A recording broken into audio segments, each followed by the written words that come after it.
Hey, this is DJ Honeyflow for the DJ Honeyflow Talk Show. And great that you guys could be with us. This is going to be a really great conversation. I'm really excited. It's not every day I get to sit down with, life coaches or people that do uh, personal and professional development. So I'm really interested in kind of hearing her journey. And also, she's a selectress as well. So many great things about her, guys. So make sure you guys are adding her. And just to let you know, I have had to split out two pages due to this DJ program that everyone knows on Twitch.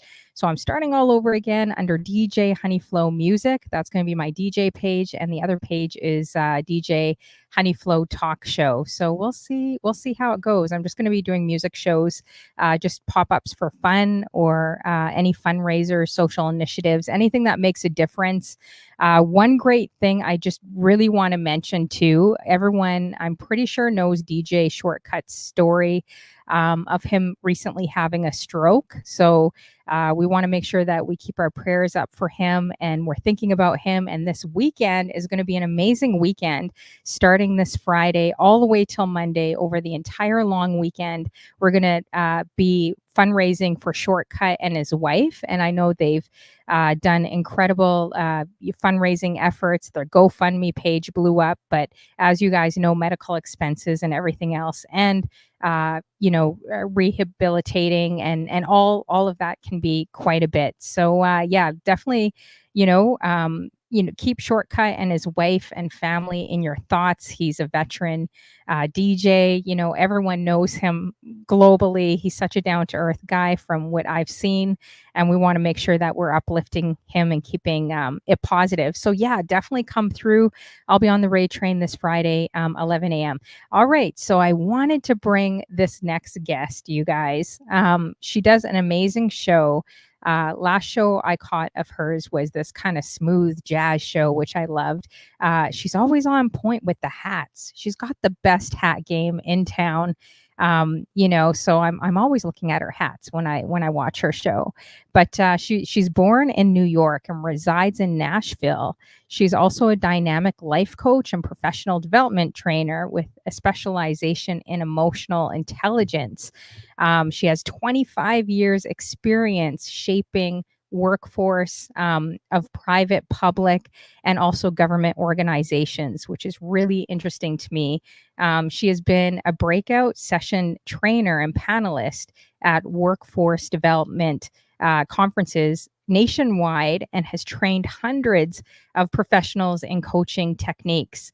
So one thing that really stood out to me about her too is that she coaches clients to use courage, community, and commitment to discover or rediscover who they really are. I think that's really important, because a lot of times it doesn't matter what age we are or where we are in our career or even our life choices.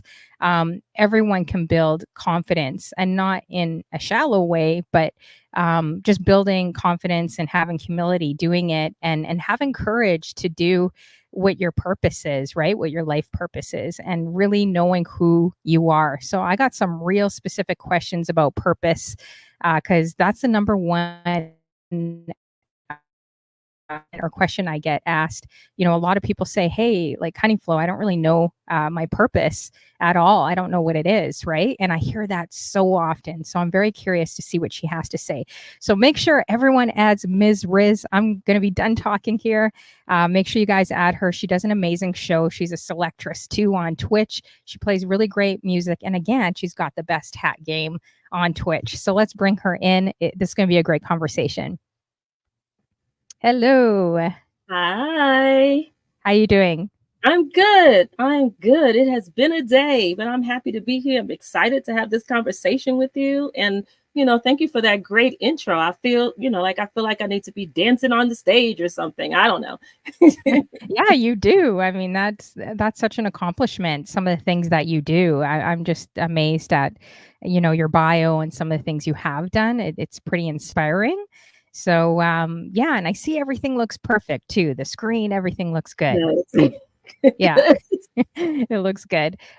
So I was just curious, and I just want to say hi. I think there's a few people coming in the building, and I'm sure there's more. We got Cynthia Fong. How you doing? I got to catch Tweak. I think I might have missed you earlier. I wanted to look out for you and see what you had to say on his talk show earlier. We got Yenta. We got Psalmist in the building. My sis. Yeah, it's good to see you guys. Thanks for coming through. If you guys have any comments or questions for Mzriz, make sure you're posting them in the chat and I'll try to catch them as well. So I'm just so curious because you said that you started 25 years. Actually, before we get into the coaching, I'm curious because you mentioned that you were born in New York. How long did you live in New York for, and now you moved to Nashville? Oh, wow. It's been a journey. So I was born and raised in New York a long time ago, probably before you were born, I'm guessing. I lived in New York up into my early 20s, and then I went into the Marine Corps. And then from the Marine Corps, I moved to California because I was stationed in California. Stayed there for a while, moved to, where did I go from California? To Atlanta. Stayed in Atlanta for a little bit. Couple of years, several years, and then I moved to Nashville, and that's where I live at now. I live in Nashville, but I go back and forth between Nashville and New York because I still have family in New York. So, and it's home, Wow, those are like completely different places, all the places you mentioned. What made you choose Nashville too? Well, as the story goes, I have family that lives here in Nashville, but I got married. I always say I met this dude, is the way I always put it, right? And he lived here in Nashville. He was a friend of one of my brothers, and we dated and then we got married. And so once the marriage ended, I didn't feel like moving again. So I stayed here in Nashville and just made Nashville my home. I don't feel connected, even though I've been here since 2009. I still don't feel very connected here, but it's where I live. But I travel so much, so it really doesn't matter at this point. And I am looking to decide whether or not I'm going to stay here or whether or not I am going to move again and then settle in. Oh, wow. Okay. Oh, shoot. I just realized my battery is not working here now. Why does this happen? This never happens. And then all of a sudden it happens. Okay. So I'm going to try to fix this. Amazing. Okay. So does it feel really different when you obviously go back to New York? Like, now that home is Nashville as well? It's very different. Culturally, it's different. So being a New Yorker, native New Yorker, very proud native New Yorker, as a matter of fact, you get used to New York is full of culture. And it's culture, whether it's the arts and entertainment, whether it's the people, whether it's the food, all of the things. And Nashville has quite a bit, now it's become quite a foodie town. But in terms of culture and the things that I like to do, it's still slow moving for me. And I live in a more of a suburban area. So if you don't drive, you don't go anywhere. Whereas in New York, you don't have to have a vehicle if you don't want, especially in the city. You can jump on the train, you can jump, and there's always something to do 24 hours a day. So I've never gotten used to not having access, even though I don't always participate in everything. I like having the access to all of that. For sure. Yeah, I would definitely. New York is so diverse. It's kind of like Toronto. Have you been to Toronto? Come to Toronto? Oh, you gotta come. You gotta come. I know. I think you'll love it. Okay, I think I only got 15%, guys, on my battery. I don't know why this stopped working on my laptop. So I'm gonna try to fix this. If you want to, do you want to say hi to a few people? And can you see the comments while I'm gonna try to jump across this thing and try to fix this if you want. Yeah. Well, I see my sister by choice and in love, Psalmist. I see my brother, DJ Malachi 510. Let's see who else is here in the chat. I see Yenta and Cynthia Fong. Hello, hello, hello, hello, hello, everybody. Sports fan, Pa1 sports fan. Did I say that right? You the K Best. Hey sis, how you doing? It's good to see all of you in here. Let me see who else is in here. Hobbs is in here in the background. She's probably sitting in the corner somewhere, because that's what Hobbs does. I'm so glad to have you all here. It's been a day. It has been quite a day, but I was looking forward to this, and I had all kinds of things happen um, before I got on to try to disrupt my peace. But you see, I'm still here, right? My lighting was off, everything was off, but we're here. So Yeah, that's okay. Sometimes that happens. You guys should have seen me. I high jumped it across my ring light to try to get this fixed. So it happens. It definitely happens. yeah, So yeah, that's so interesting. I'm sure. What position actually did you have in the army? That's so interesting. not Army, Oh, not army. it Oh, was the Marine Corps. oh, Marine Corps. Sorry, sorry. Yeah. Much more difficult. And I had to, but I was a comm center operator. So it's the as if you're military, it's the MOS is 2542. And my job was to communicate communication. So there's times of war and things like that. I'm that person that's going to be communicating across the lines, and making sure everybody knows what's going on and so forth and so on. Oh, wow. Okay. Yeah, that sounds like a really interesting job. So I'm curious, you said 25 years, and I just want to say hello to Uta K. Best, of course, Cynthia Fong, Psalmist, DJ Malachi. Good to see you as well. Oh, we got Sports Fan in the building. All you guys, thanks for coming through. I appreciate you. If you guys, I'm actually streaming to 2 pages. So I'm not sure if people are sitting on that page, but we're here on DJ Honeyflow Talk Show. I'm also streaming on DJ Honeyflow Music. So I'm not sure if anyone's there right now, but come down to the talk show page and that would be great. Hey, we have Alex and Yenta as well in the building. Oh, that's why you got confused. Alex. Yeah, I'm still trying to figure it out, you guys, all the quirks, and I'm not going to be able to see I don't think I'm going to see all the comments. Actually, I'm not seeing all the comments coming through, but anyways, we'll work it out. So yeah, so you said 25 years experience in coaching. What was your start? What got you into coaching as well? So, and it's actually been a little longer than that. But the thing about coaching is that a lot of times you are doing it and don't even realize that's what you're doing. But then when I realized that there was an actual thing, an actual term for what I was doing, then I went and took some courses and things like that because I felt like a lot of times we do something that's kind of organic and naturally, but there are usually some foundational things that you need to know, right? You need to know some of the core principles and all that. So I went into courses and got certifications around coaching and what it actually meant, what it actually means actually, and what it takes to do it, and to make sure that if there were any things that I was missing, that I had all the skill sets required to be effective in doing that. So the thing about coaching is that people sometimes don't realize that it is not about telling people what to do. You're not, I do very little mental health. I'm Sports Fan because you actually should be certified to do mental health coaching, because that's licensed and things like that. For the coaching profession, there is no regulatory body for coaching. No state. There is a what is it called? ICF Coaching Federation is the self-appointed body and has all the code of ethics and things like that most coaches follow. But there's no state regulations, there's no licensure or anything like that. But there are some foundational things that you should be doing. A certain amount of hours you should be coaching and all those things in order to be certified. And so I took the courses and I did my specialization and all those things, so that way to make sure that I wasn't going around telling people what to do, because that's what people think coaching is, but it's not. And so that I could be really effective in asking the questions that I needed to ask and helping people to really identify what they already have within themselves. Because coaching is about pulling out of people what they already know how to do, helping them to recognize that they have what it takes. And it's not me. I specialize in the coaching technique. They specialize in their life. Oh, wow. Okay, that's really interesting.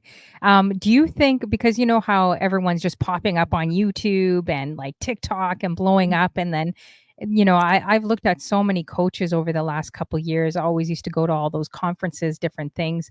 Um, Does like someone like that have to be certified to run their own business? Because it seems like everyone's a coaching expert in something, especially online, blowing up. Like, So you don't, let me put it this way. You don't have to be, I mean, you can start today and say, I'm a coach. You could do that. There's nothing to stop you from doing that. And there's nobody, there's nothing, there's no organization that's going to come after you and say, hey, you're not complying or anything like that. So you do have a lot of people that consider themselves coaches.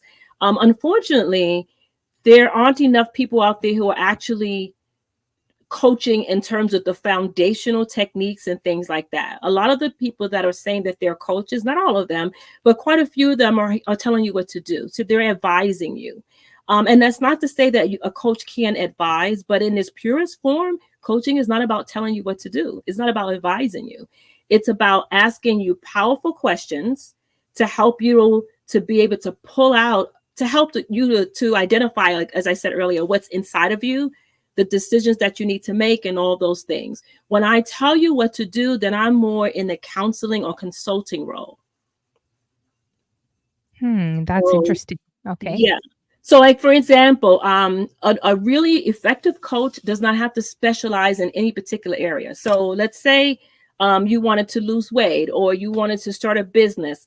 I don't have to know how to, don't have to know all the information around weight loss. I don't have to know everything about starting a business. What I have to know is how to ask you the right questions to help you to make the decisions that work best for your life. It doesn't hurt to have a niche, and it doesn't hurt to have information in those other areas that I'm saying I want to coach in. That's very helpful. And it helps to inform the questions that I ask. But I technically, if I'm really good at my basic foundational skills, I don't need to know all the other stuff. Okay. So do you actually remember your first client, your very first client? Um, so you have to do a certain amount of hours. I'm trying to remember. Oh goodness. I don't. I'm just, No. I cannot. I can't. Oh, okay. Or like, okay, how about when you first started out? Because obviously you're kind of getting your feet wet. I'm sure you know so much more than like 25 years later Mhm. than 25 years ago. Do you kind of remember those moments when you first started? Like, say if you took on a big client, like a corporate client or someone that was pretty big, like were you kind of like, oh, you know, like did you ever feel nervous or kind of like, oh, I don't know if I could do this, like, Yeah. starting out? Yeah. So I did a lot of coaching in elite in my not so I'm self-employed, but when I was working in corporate America, I did a lot of coaching with executives. And then I had teams. So I was coaching my teams, people who are on my team. So I remember that very well. In 2018, when I said, you know what, take this corporate job and do whatever you need, that I'm gonna do my own thing full time. My first client, my big client, was my employer where I quit my job from. Wow. And so a lot of the work that I have been doing as an employee, as a senior consultant for that firm, now I'm being paid outside of that. So it's different, the expectations. And I was quite nervous because when you're under the covering of another organization, you can do different things. And I knew I was good. I was effective. I helped to build their coaching practice. So I knew I was good at it, but I was on payroll. So Mhm. now I am self-employed and I have to prove myself. I felt like I had to prove myself a little differently. And so it was very nerve-wracking. I did it. The reason they hired me was because they knew I could do it, but it didn't take away the nervousness that I had because now my livelihood was dependent on this 1099 check, as opposed to W-2. So Mhm. it was quite different. Wow. Hey, how you doing, DJ Neek 10? Good to see you. She's coming up too, guys, for my Mm. talk show too. So I'm excited to sit down with her. Maybe push some weight or something on the stream. Actually, I don't know. I don't think I want to have a competition next to her, but No. it'll be fun. So how you doing, Neek 10? Good to see you. We got DJ Malachi. He's got a cool story that I'll never forget interviewing him. He drove up to Janelle Monáe's mansion and sold Mhm. her his vinyls. So Yeah. that I thought was such a dope story. Um, Yeah, you should be afraid, Neek 10. I am trying to work out a little bit to catch up with you. You should be a little afraid. Actually, I can't even say anything to her. Never mind. Anyways, I let's get love back to me. this. Yeah, I'm her mod and she's my mod. I love her. Oh yeah. Oh, you guys are both mods for each other. Oh, nice. Yeah, Mhm. she's got a very sweet demeanor, personality about her. Yes. Definitely. So that's interesting with the coaching. So then you left the company and they hired you to come back as a consultant. So did Yes. you have to be pretty much in front of your coworkers and the staff that you used to work with, like in the company as I well? did. I did. And Wow. so, but they hired me to do specific projects. So when I left the company, and there's a whole story about around how I left. But when I left, there were the coaching practice had really, that what they call that practice area had grown a lot, and there were contracts that had came on board that there was no one who could do that work. So I was the ideal person to do it. So the fact that I didn't just walk away was very helpful to them. And I worked with my old boss. I that was just it. That was just the way it had to go, because she was the one who said, "Hey, I need your help." And I well, actually, I offered my services once I knew I was Hmm. leaving, and knowing that they could have said no, but it wouldn't have probably been in their best interest at that time to say no, because there was no one who could do that work. So, so I did have to be and work. I actually worked alongside of, as opposed to, I didn't work for them. I worked alongside of them, so I wasn't in a hierarchical role or leadership role above them. I was working side by side, making sure that the contracts that they had were fulfilled. Okay, and do you feel like so that must have been a high level of respect, because that's a very unique situation, Yeah. especially, now you're leaving, you're starting your business, now you're going back into the place and, you're speaking, and I mean, everyone knows the corporate world, right? Mhm. Some Mhm. people may love you, some people may not like you so much. Right. Um, Right. so that could be intimidating in itself if you had to, do projects or speak, especially if you were alongside other coworkers that are like, "Oh, well, what does she know?" Like I don't know if you ever had any of those challenges or anything there? I didn't have that, because I had built my reputation, and that's one thing I will say, is that I'm big on respect, and I didn't really care if you like me or not. I did care about my respect, and my reputation means everything to me. So even as an employee, even as I was starting to slowly become an unhappy employee, I still made sure that I maintained the relationships that I needed to maintain, and that I maintain my respect and my credibility, because that stuff follows you a long way, and you never know where you're going to have to run back into these same people. So, for example, in the last company that I worked for, I had my boss, one of my bosses, I had previously worked with him in California 10 years prior, maybe 10, maybe. And so and at this point now I'm living in Nashville, working with a company out of Boston. So how ironic was that I was going to be working now with someone I had worked with 10 years prior in Wow. another state across the country. Yeah. But my reputation is good, and I will say that I have an excellent reputation and I do good work. And so I Mhm. tell people that when you are looking, whatever you're doing, liking people or not is not the thing. It's like, make sure you do excellent work and you build those relationships and you nurture those relationships, because those relationships are the reason why I was able to continue to do the work that I do now. And 99% of my current clients are people that I worked with previously. Oh, That wow. we either work side by side, or they were either my previous boss and now they're in another company, and now they're hiring me to come back and train their leaders and train their staff. Um, Interesting.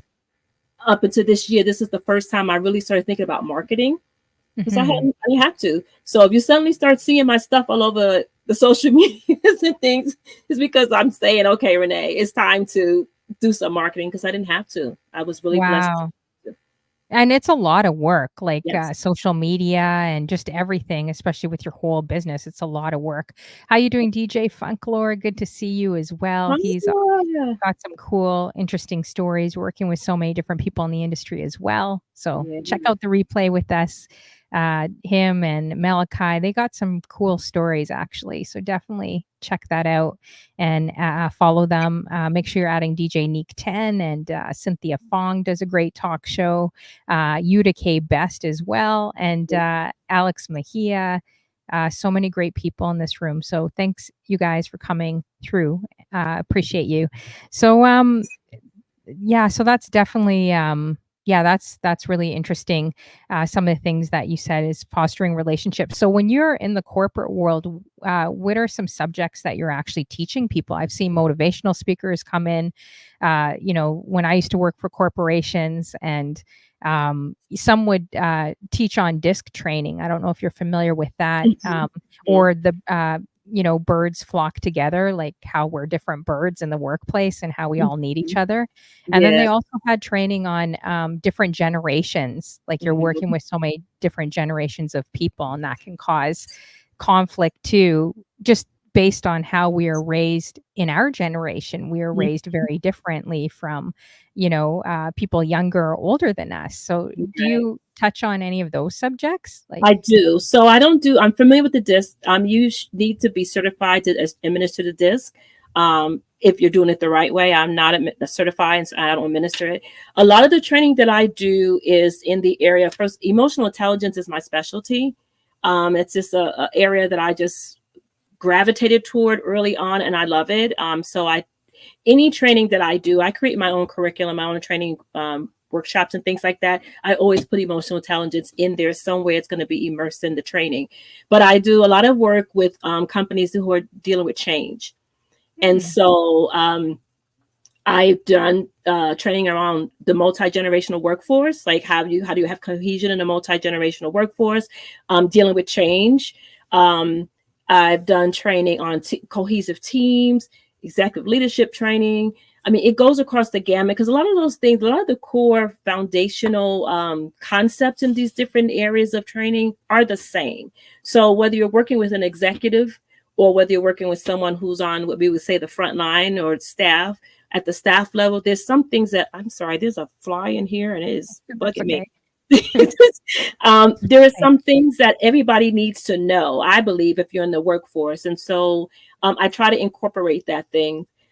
I believe that what sets me apart a lot of times is that I don't subscribe to a lot of the things they say you're not supposed to talk about. I mean, of course, I believe in, there's rules and regs and all that, right? But I am very much a person that I will use a portion of my real life in training, even if I'm in the corporate world. I don't care, because we're still all humans.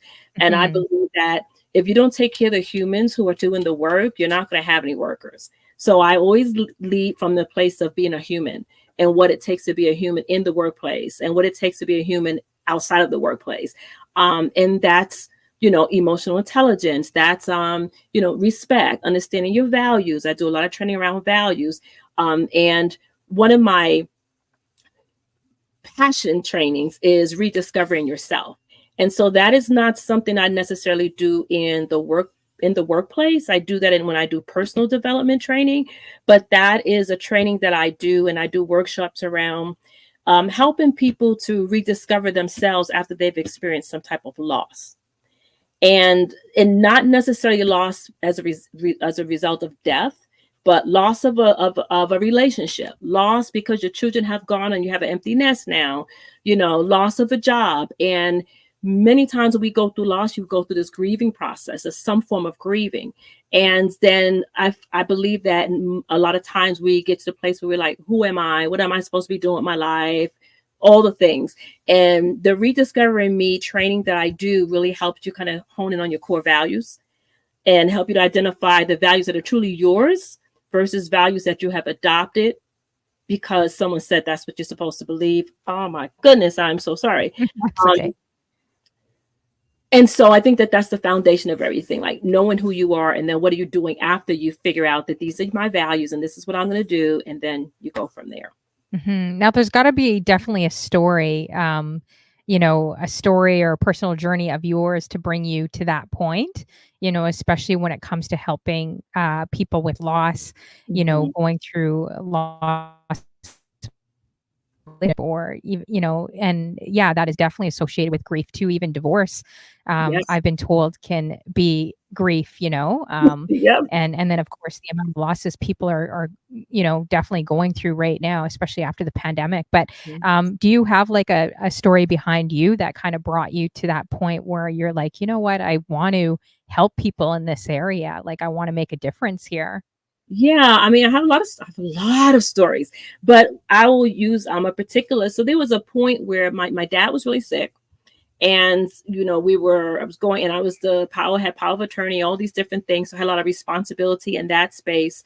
My children are grown, but and then I had lost after my dad got sick, and he was sick for several years, and then I decided I want to come do my own thing, right, and go out on my own and do my business.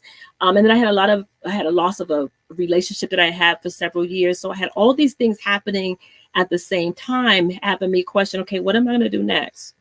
What, I'm in Nashville. Am I going to stay here? My dad's passing away and I have all this responsibility. How does that impact my life once I don't have those responsibilities anymore? Like, what am I going to do? And so it wasn't that I didn't know who I didn't know who I was. It was just about me assessing whether or not was I showing up in the world the way I really wanted to show up? Was I being seen? What was my personal brand? Like, what was I being seen the way I wanted to be seen, or just the way people, was I being authentic, I guess is the best way to put it. So I had to go through that rediscovery, and I was realizing that, one, I'm very self-aware, and the deeper I went, and as people call, you do the shadow work, the more I learned that there were some things about me I didn't like too much. I was like, "Ooh, I don't like that part of her." And I had to make a decision I had to decide whether or not the things that I didn't particularly care for about myself, was I willing to change those things? Like, how much did it matter? And I didn't change everything. There were some things that I sound good, but there were some things that I felt like if I didn't make some adjustments for myself, it was going to impact my future. And so I had to do that work. And as I was doing that, I started to think about all the people that talk to me about their stuff, men and women. But I have a particular passion for women because I'm a woman. And I thought about, if I'm going through this and I'm pretty self-aware and I do the work, what about the women who are not and who are just lost? And I have this this way about me. I want to say it's a gift. Sometimes I don't like it too much, where people just pour and tell me all their stuff. They just tell me all their stuff. Mm-hmm. So I had a lot of information about people and about what they were going through. And I felt like I felt like it's part of my passion and part of my mission and my purpose was to, I don't want to leave this earth full. I need to leave empty. And the only way you leave empty is if you pour, but you have to know where you're pouring, how you're pouring, and if you have the capacity to do it. So I did all that work, and then I started to do workshops around some of that, so that I can see whether or not what I believed I was supposed to be doing was truly what I was supposed to be doing. Mm-hmm. Wow. I love that answer. That is such a great answer. And a lot of people, maybe not like are aware, okay, I got to work on this, or putting the mirror back to themselves saying, hey, maybe my attitude wasn't that great. Maybe I got too much pride. Maybe I'm this, you know what I mean? Like, it's not always the greatest having to put the mirror back at you, but I think it's essential, especially in relationships too, right?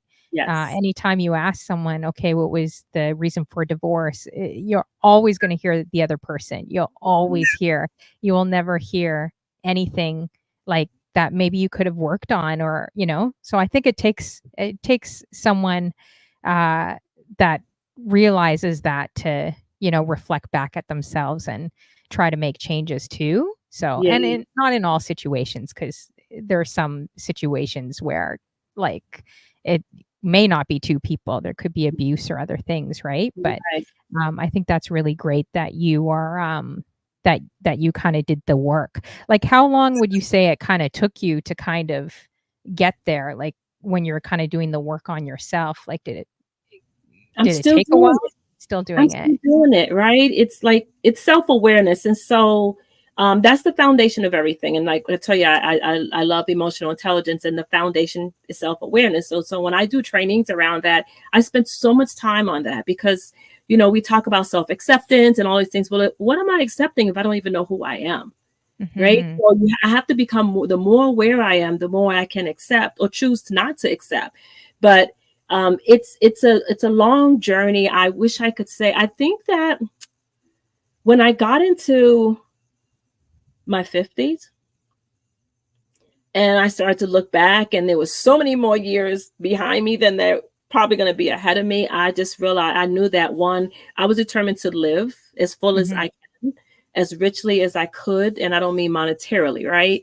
And I knew that the only way I would be able to really just live the life that I wanted to live, in terms of my passions, in terms of my joy, in terms of things that I could control, I had to know what those things were. And I had some values that I had had for many years. I use the example, I say, a lot of times we spend our time asking for respect. You disrespected me on this, we say these things to people, and we're holding true to values that are not even our own. And so we feel disrespected. Let's say if someone says something to us a certain way, or does something a certain way. We don't even know why. It's just because it's something we have adapted or adopted, right? Or have been informed. So I wanted to be clear that I'm going to be my authentic me. And my authentic me has to be steeped and rooted in my own values. And and when you do that, you have to be prepared to lose people, Hmm. right? Wow. You have to be prepared to shed. Um, you have to be prepared to purge. And those are all very difficult to do sometimes, because, again, we're holding on to things because we think they have some value, and we don't always assess the value. So true. Wow. Very, very true. I think, have you found it kind of difficult? Like, or you don't strike me. I mean, I don't know you too well, but just listening to you, you don't strike me as a people pleaser whatsoever. I'm a people pleaser. I'm trying to work on that. Like, that's hard for me. But it could stem from other things, right? Everything we go through, how we interpret life. Like, if someone says something to you and you receive it maybe not the best way, or vice versa. It could be maybe a trigger from something that happened when you were younger, like lots of different things, right? But Yeah. you don't strike me as someone that is a people pleaser. Have you ever been a people Yes. pleaser? Oh, you Yes. have? Yeah. Yes. I mean, I'm very Mm. outspoken, very direct. That might be Yeah. the New Yorker me. I don't know. I do know a little bit, but Mhm. I think that we will frequently say, or some of us will say, "Oh, I don't care what people say. I don't care what people think." But I think that at the core of most of us, all of us, we do care. Now, how Mm. much we care is another thing. And so, depending on the relationships and that I was in, whether it were intimate relationships or family relationships, whatever, there is some level of people pleasing, because we want to be liked, most of us, right? We want to be liked, and or we feel like, we have other kind of traumas that may impact us, so we don't want to feel rejected. We don't want any of those things that are negative. So there have been times when I did things, said things, my behavior was a certain way. Right, Nick, I know it depends on who it is for you. um because I didn't want to be rejected. I Mhm. didn't want to be on the other side of that. I wanted to, it wasn't about being friends with anybody or everybody loving me, but it was less about that and more about that feeling of rejection. Like that feeling that I'm being pushed to the side and tossed away because of what I think, what I feel, what the decisions I made. And I lived that for a little while. And then little by little, I was like, okay, so what's the worst that can happen? So you don't like me? Okay. You want to Hmm. divorce me? Okay. I had to get to that point. Now, does that hurt? Yes. Was that hard? Yes.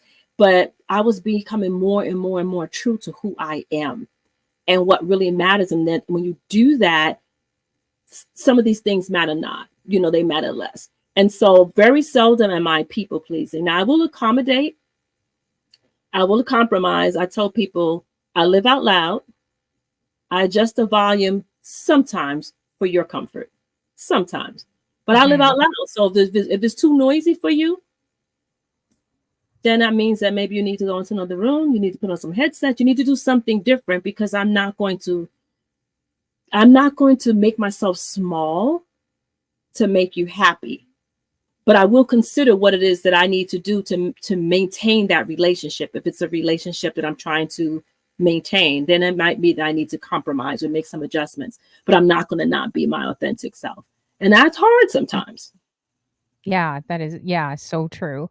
And I find that if you grow in this area, like you have to be positive. You have to do a lot of self-work, right? And Mhm. self-care. And I would assume, I'm just thinking, just based on the journey that you've taken, like it can be lonely sometimes, right? Especially if you start excelling or you're traveling or people are booking you, you may have people look and be like, oh, well, you're maybe not the same person, or you think you're too good because you're doing this, especially bigger stages, bigger platforms too.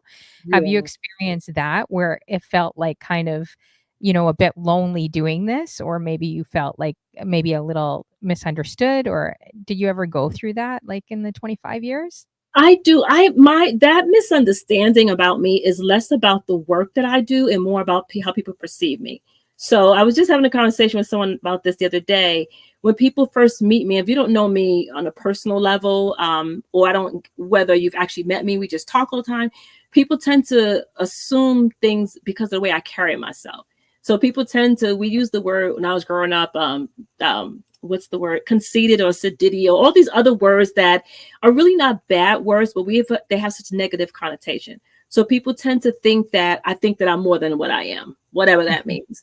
That and I Mhm. get that all the time. I mean, I get it less in the business world than I get it more in my personal relationships. And as I'm meeting, Oh. yeah, people tend to think, oh, she thinks she's whatever. Sometimes I tell people if it comes to me like, yeah, I do think I'm that. Like, yeah, I do. But sometimes it's just a misperception because they and it's not about me, it's about them, it's about what Mhm. they perceive, it's about how they value things. I had an aunt tell me one time, she's not a blood aunt, but blood by choice, aunt by choice, tell me that if she didn't know me, she wouldn't be my friend because I act like I had money. You just swallow Mm. that. Thank you, DJ Guzzle. Um, yeah, she told me she would not be my friend because I act like I had money. And I could not understand. I was like, well, what does that mean? And all it mattered was, it boiled down to that I just carried myself a certain way. Mhm. Um, you know, I went to Catholic school when I was in elementary school. I had certain foundational things in my household. So, you're just kind of a product of that. But I told people, I said, listen, I walk around with a high heel on one foot and a Timberland on the other. And if you know what Timberlands are, then you know. So that's just kind of my personality. But Mhm. in the business world, I get respect. People are not always expecting what they see when they meet me. If they've only engaged with me on the phone or something like that, they tend to think I am of a different ethnicity, a different culture, things like that. And then they see me and they're like, oh, I'm like, oh, yeah, that's me. So Mhm. in terms of like um, speaking and things like that, I don't get that. See, Okay. DJ Neek 10 says Riz is a hilarious person. DJ Guzzle says, when I met Ms. Riz, I thought she was the coolest person. Yeah, she definitely does seem cool. And you're beautiful too. Look at when look she at the sang, I'm so look at the whole I look. don't I don't feel like you're like when you say I'm so young, I'm like, how old is this woman? Because she looks very you don't have to tell your age if you don't want to, but I'm like, I'm you're 63. so really? Wow. You're very vibrant and like youthful. I would have never, because when you said, "Oh, I have grown older kids," I'm like, what is she talking about in my head? I'm like, Yeah, I yeah, can't see it. Wow. I thank need your you. facial cream. I need to figure out what you're doing over there. Uh I've never lied about my age, not even when I was younger. And because of my life journey, I felt like I've lived, I've lived a very full life, and not always the stop it, Nick, not not always. It No, wasn't she all is. perfect, She really is gorgeous. She really is. but So I'm just grateful for every day. I mean, my oldest child is 41. really? Yeah, my Wow. baby's 46. So Oh, Wow. My Yeah. son is in the middle. He's 39. So yeah. Yeah. Wow. Well, they're probably, hey, you guys, they're probably pretty good looking kids. You know what I'm saying? They're probably So, good looking kids. Well, they're not really kids anymore. grown people. Yeah, exactly. How you doing, Devil Spirit? Good to see Oh, you. good. Hey. Are your kids also in Nashville, or are they in New York, I or? have two here in Nashville and Mhm. one in New York. Yeah. Oh, okay. You know who you remind me of a little bit? Not in personality at all, because you guys are both quite different. I don't know if you've ever seen Women Unsilenced, but just I think Cookie. she's Cookie. beautiful. Like she, Yes. yeah, definitely like a really beautiful woman, like, Thank you. older. I don't know how old she is, if she's in her 60s or not, but She just her is. confidence and how she carries herself. And even though you guys don't have, definitely talking to both you guys, you don't have the same vibe or personality, but just when you I could see that when she walks into a room, she commands attention. And Mhm. I feel the same way with you too. If you walk Thank in a you. room, you would like command attention, you know? Yeah. Um DJ Neek 10 says, gotta swat the thirsty out of her chat. That's hilarious. Zeke, stop it. Why? Is there any interesting situations that happen? Let us know, Neek, as well. Drop it in the chat. Let us know. Um, if you guys could also drop her link, my Stream Elements is not working and it keeps putting up my 2 pages here, which I wanted to take off, but I made a mistake in Stream Elements. It's going on my new page and not this page, and I can't seem to fix it. So if someone could drop her link, I know her link is running every couple minutes on my other page that we're live there too, but it's not running on this one. So if you guys could drop her link, and I'm gonna, and also actually, if you could drop her link for Twitch and also her website, if someone could just drop her website on here, and I'll post them together. That would be helpful. That would You help want me to me. put my website in here? Yeah, sure. Actually, that would be great. Yeah. Okay. Let's see.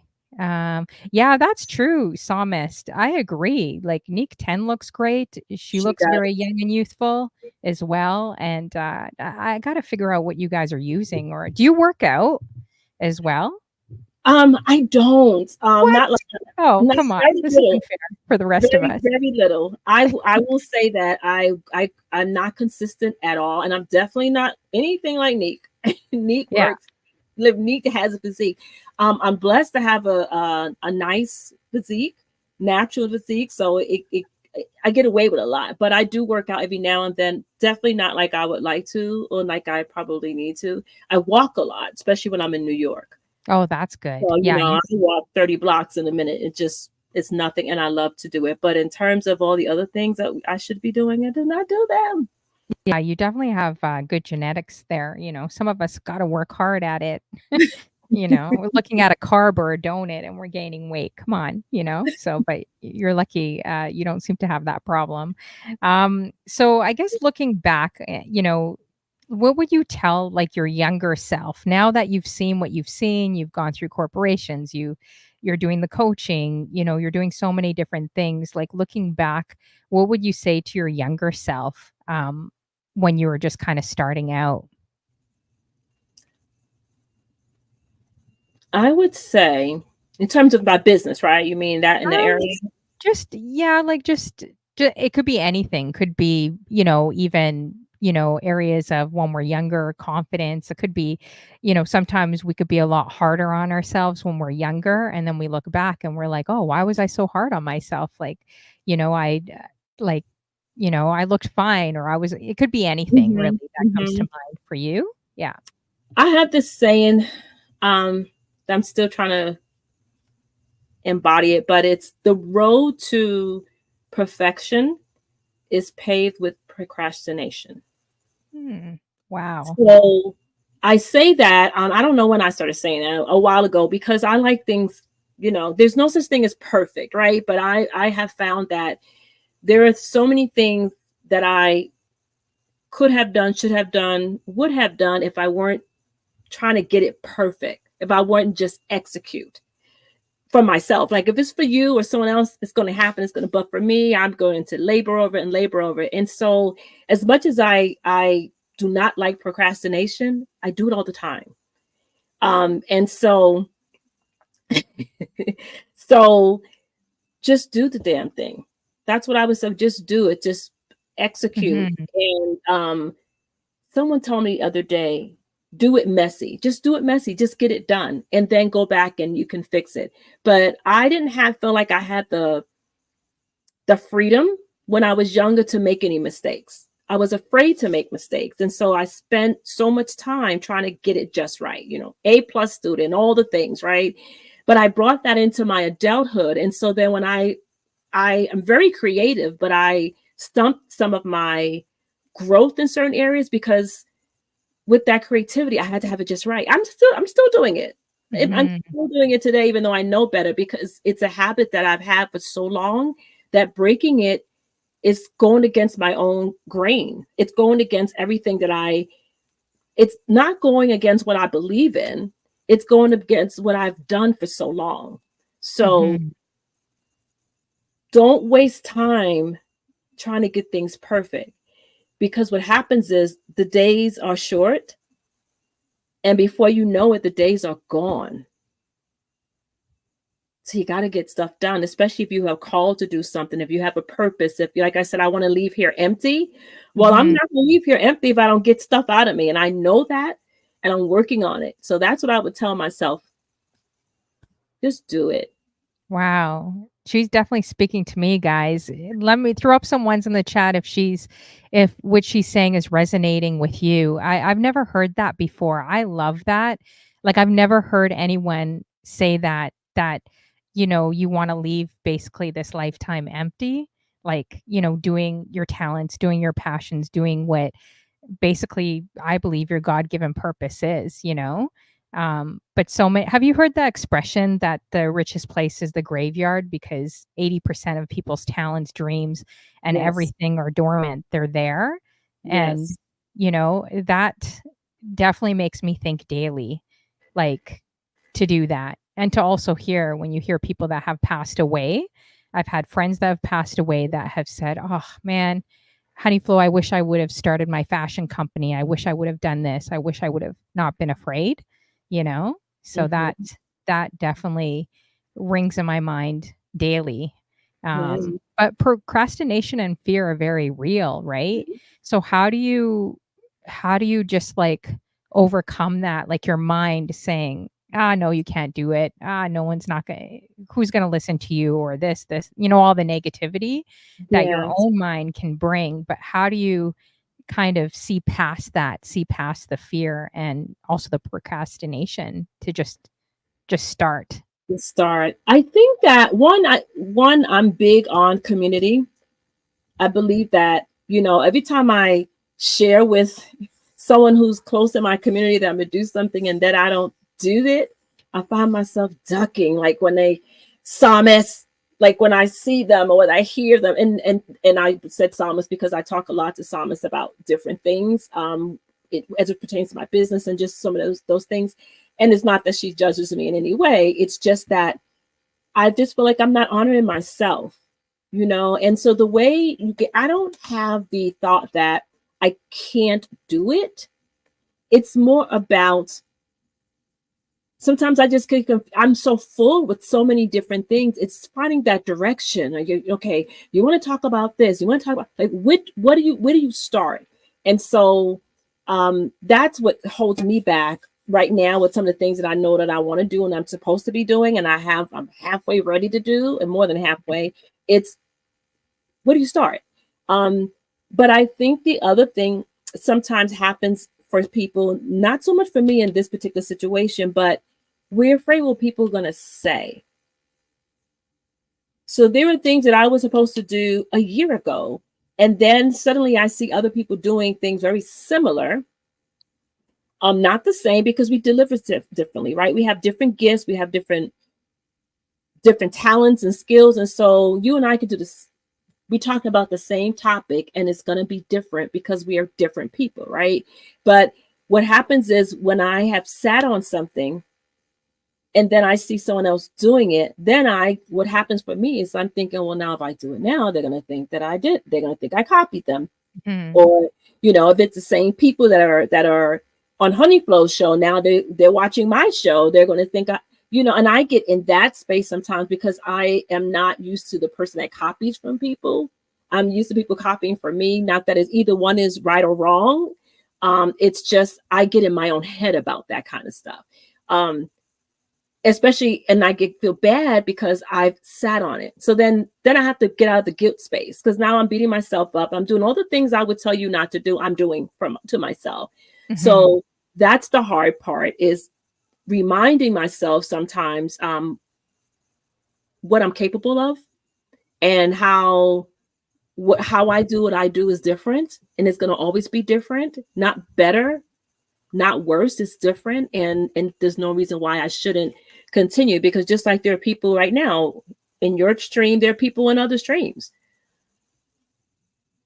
So I get over it by, one, most importantly, remembering that I said I wanted to leave empty. I can't leave empty if I'm holding on, right? The other thing is reminding myself of all the things that I have done that have been successful. And then the third is just remembering that a lot of times the things that I'm looking to do, someone has asked me to do because there's a need. Mhm. And then I just have to push myself to get it done. So true. Blade is Truth says that happens to me on Twitch a lot. Expand Blade is Truth. Like, what exactly happens to you a lot? I think we're in a world of self-comparison, especially when we're on social media, right? And we're just in this world that you have to literally take time away for yourself and to do a lot of self-care, a lot of Yes. reflection, and to go to whatever makes you happy, whatever that may be, right? But to also know your identity, especially in entertainment, because it could literally just bring you in. At least that's how I feel, right? Mhm. Like, with your Yes. morals, your values, it could be very contradictory to what, like, your values are, what you feel inside a lot of times too. Mhm. So anyways, actually, I will say one thing that stood out to me. I saw Montel Jordan's interview recently on Twitch, which really, really excited me. Oh, really? He's just been in my mind and my heart for like a couple of years now. So it really excited me seeing him on Twitch. I was actually very surprised. And the cool thing is uh I mean, there was 200 viewers, but there was only 3 people in the chat, which was me. So you best believe I was asking him questions, right? And I basically asked him, like, what has changed from the 90s, like from all his success to, and how his faith like grounded him in what he believes, right? And and how much he's kind of changed, like, from then to now, right?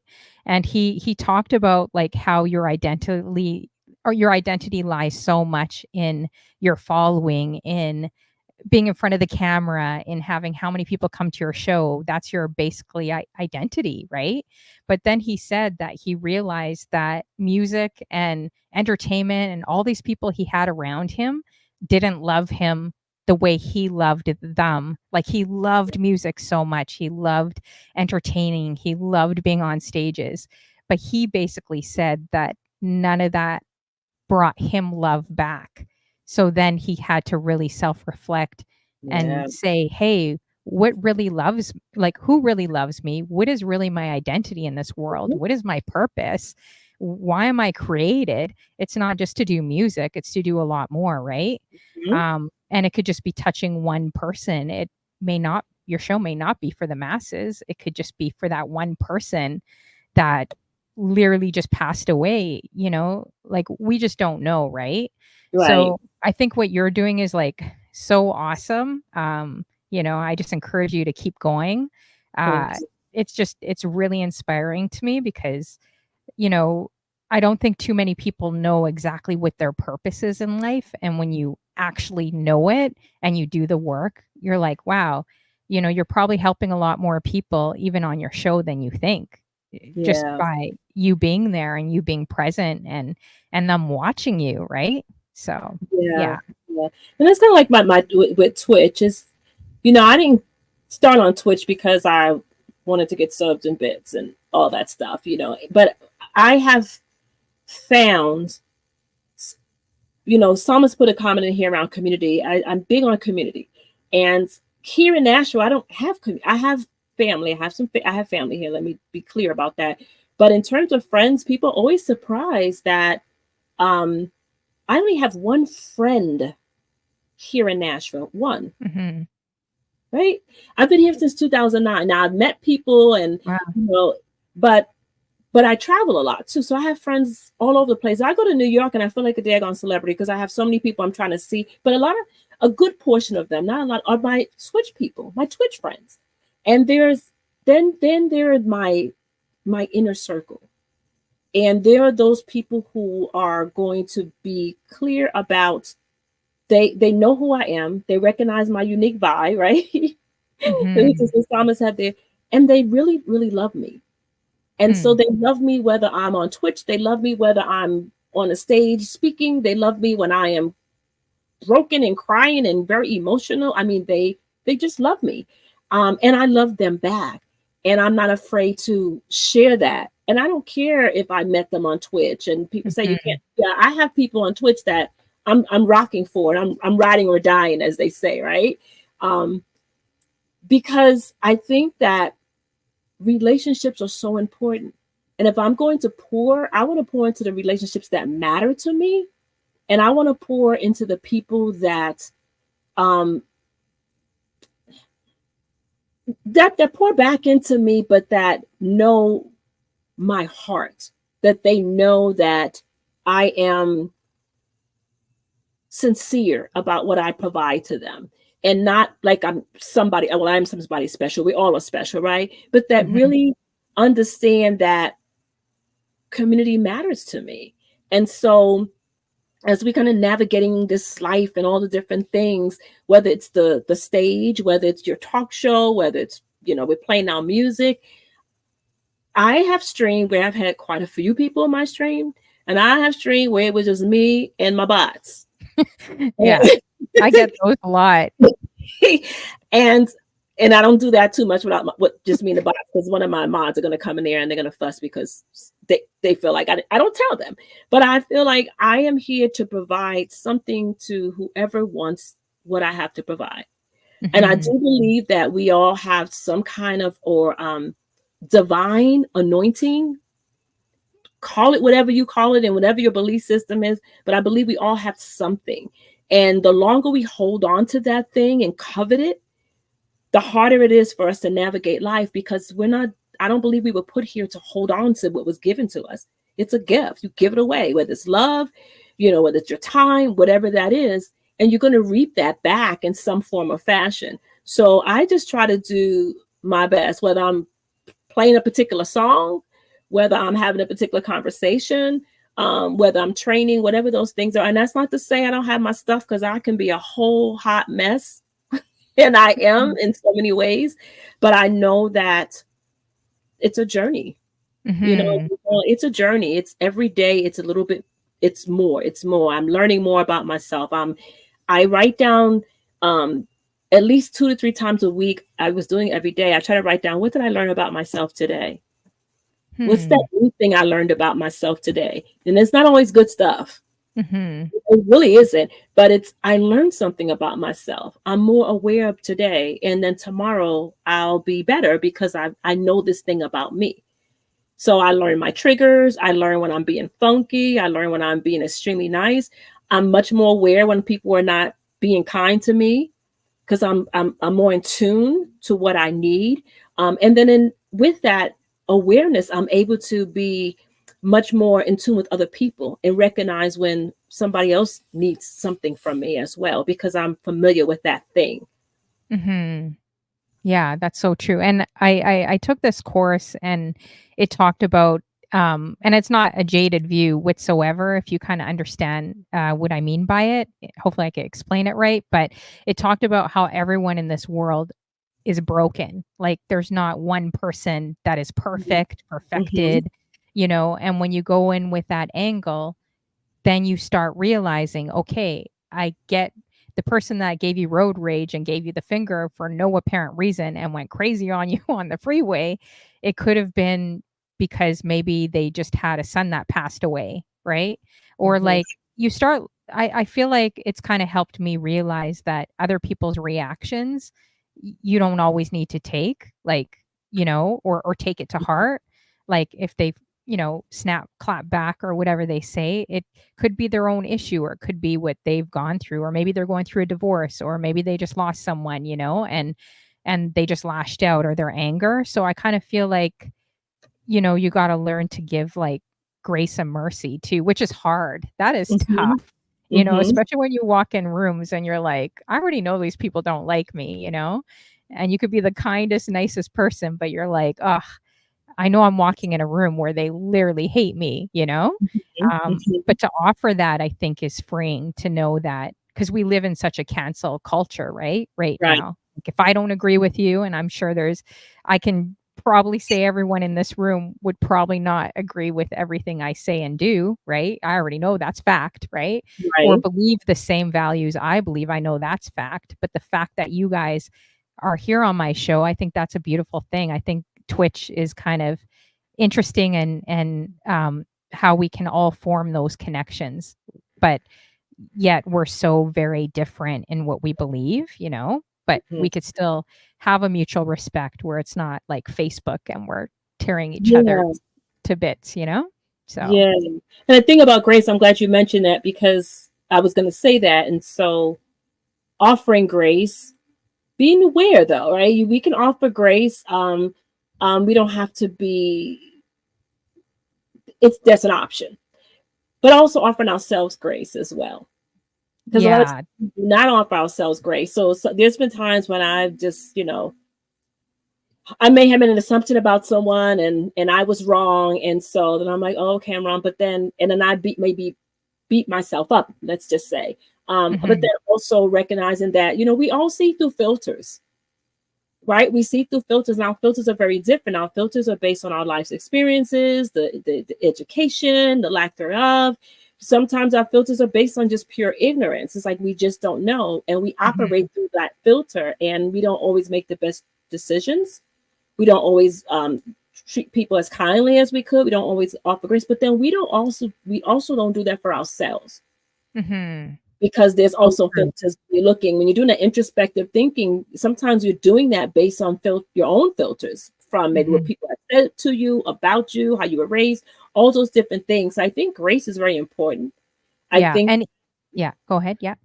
yeah, no, I was just gonna say, I just think it's very important, and I think that what we're willing to give to others, we should also be willing to give to ourselves when we need to, and not So being afraid true. to do that. Yeah. Yeah. And I also know country to country, we interpret things very differently. Like in Canada, we really pride ourselves in like our backgrounds. Like we will say, like, we don't say we're Canadian first. Even if I wasn't born in Scotland or India, like we will always say like our hair, like it's a bit different from the States and Hmm. from the UK Hmm. and different countries.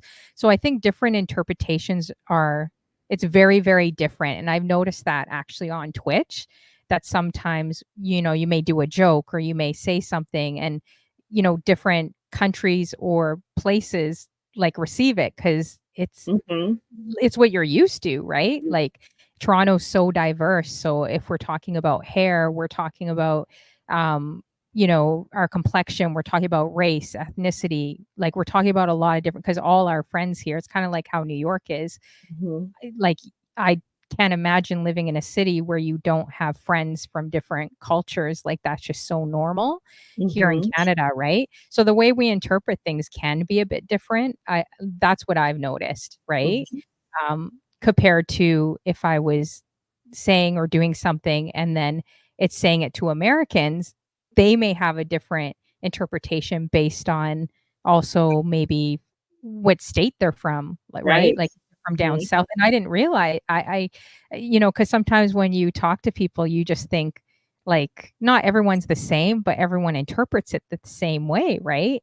So when I've gotten conversations about race or culture and had Dr. Dady Priest on my show and different people on my show, and we really got more deeper into things, it's like, whoa, like that's not our experience from living in Toronto compared to like living in the South, right? But then Right. that's her experience and her interpretation. So I don't know. It was just very interesting that I don't know if you have to be not careful, but like mindful, I guess, because each each place interprets things so differently. I don't know, Yes. you know? Yeah, you So do. that's one thing I've learned You do have to do that. for You have to do that conversations. in you even in the north. I have a friend I was talking to, and he is from Nashville, and I'm from New York. And so he always says, you're a northern girl, and da da da da. He has a lot of things about being northern, and I make comments about him to him about being southern because it's culturally different. We're both Mhm. black, we're both African American, right? But culturally different. The things that are acceptable, he thinks I'm extremely liberal. I'm liberal because I'm liberal, not because I live in the north. But in his mind, it's you're in the north. Everything is acceptable to you, but down south here, so some conversations I don't have because I'm not going to have those conversations because I'm not going to debate those things. But I mean, Mhm. even as a trainer, when I go into a workplace and I'm training the multi-generational workforce, right? You have baby boomers and a few traditionalists in there, and you have the millennials and the generation, like you have all these generations. And when I prepare training, I have to think about who's in the room.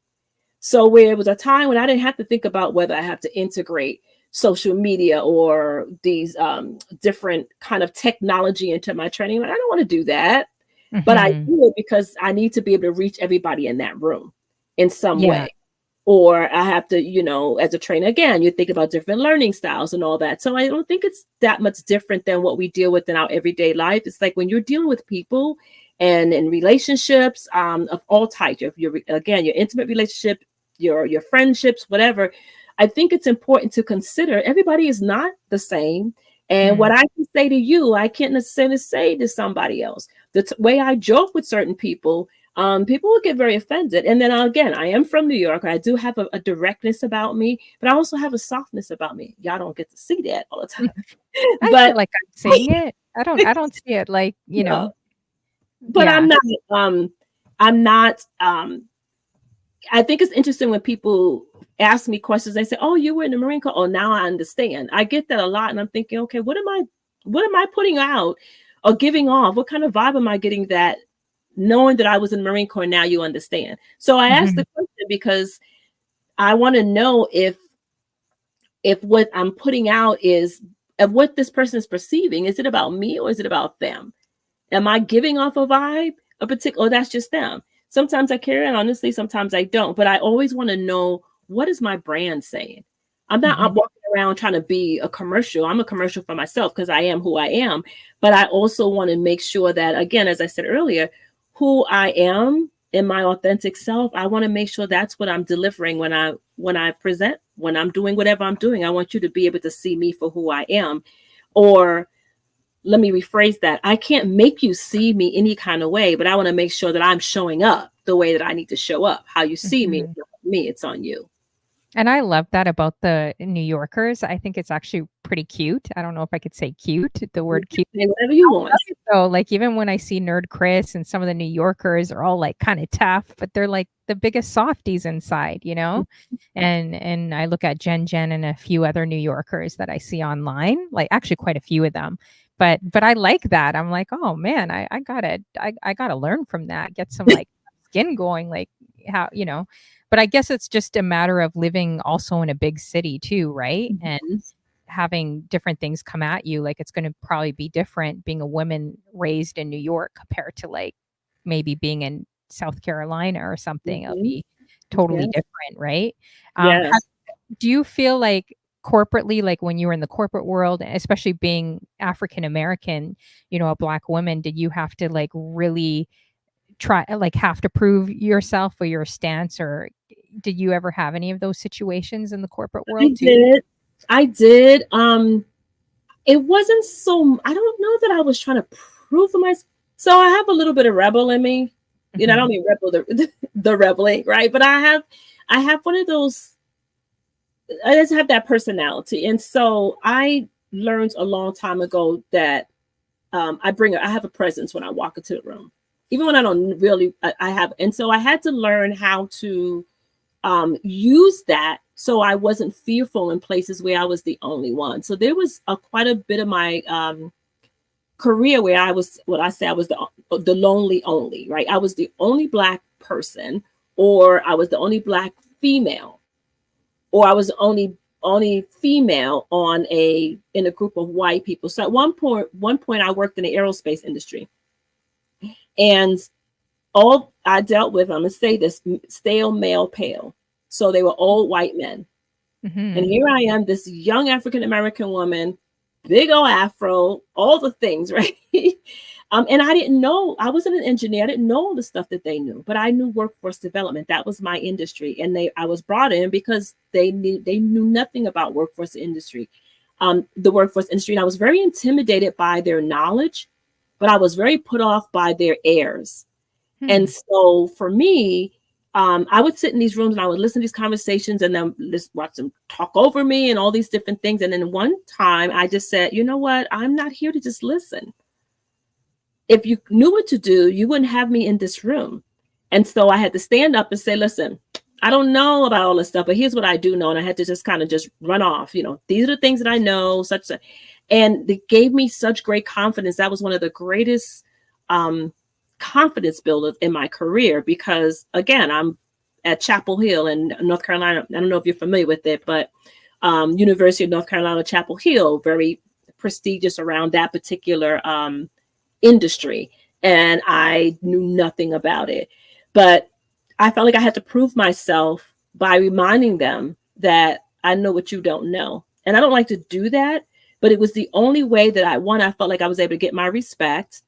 And it gave me the courage to be able to do the work that I was assigned to do. I couldn't have done it any other way because they weren't going to let me, even though they had hired me to do the work.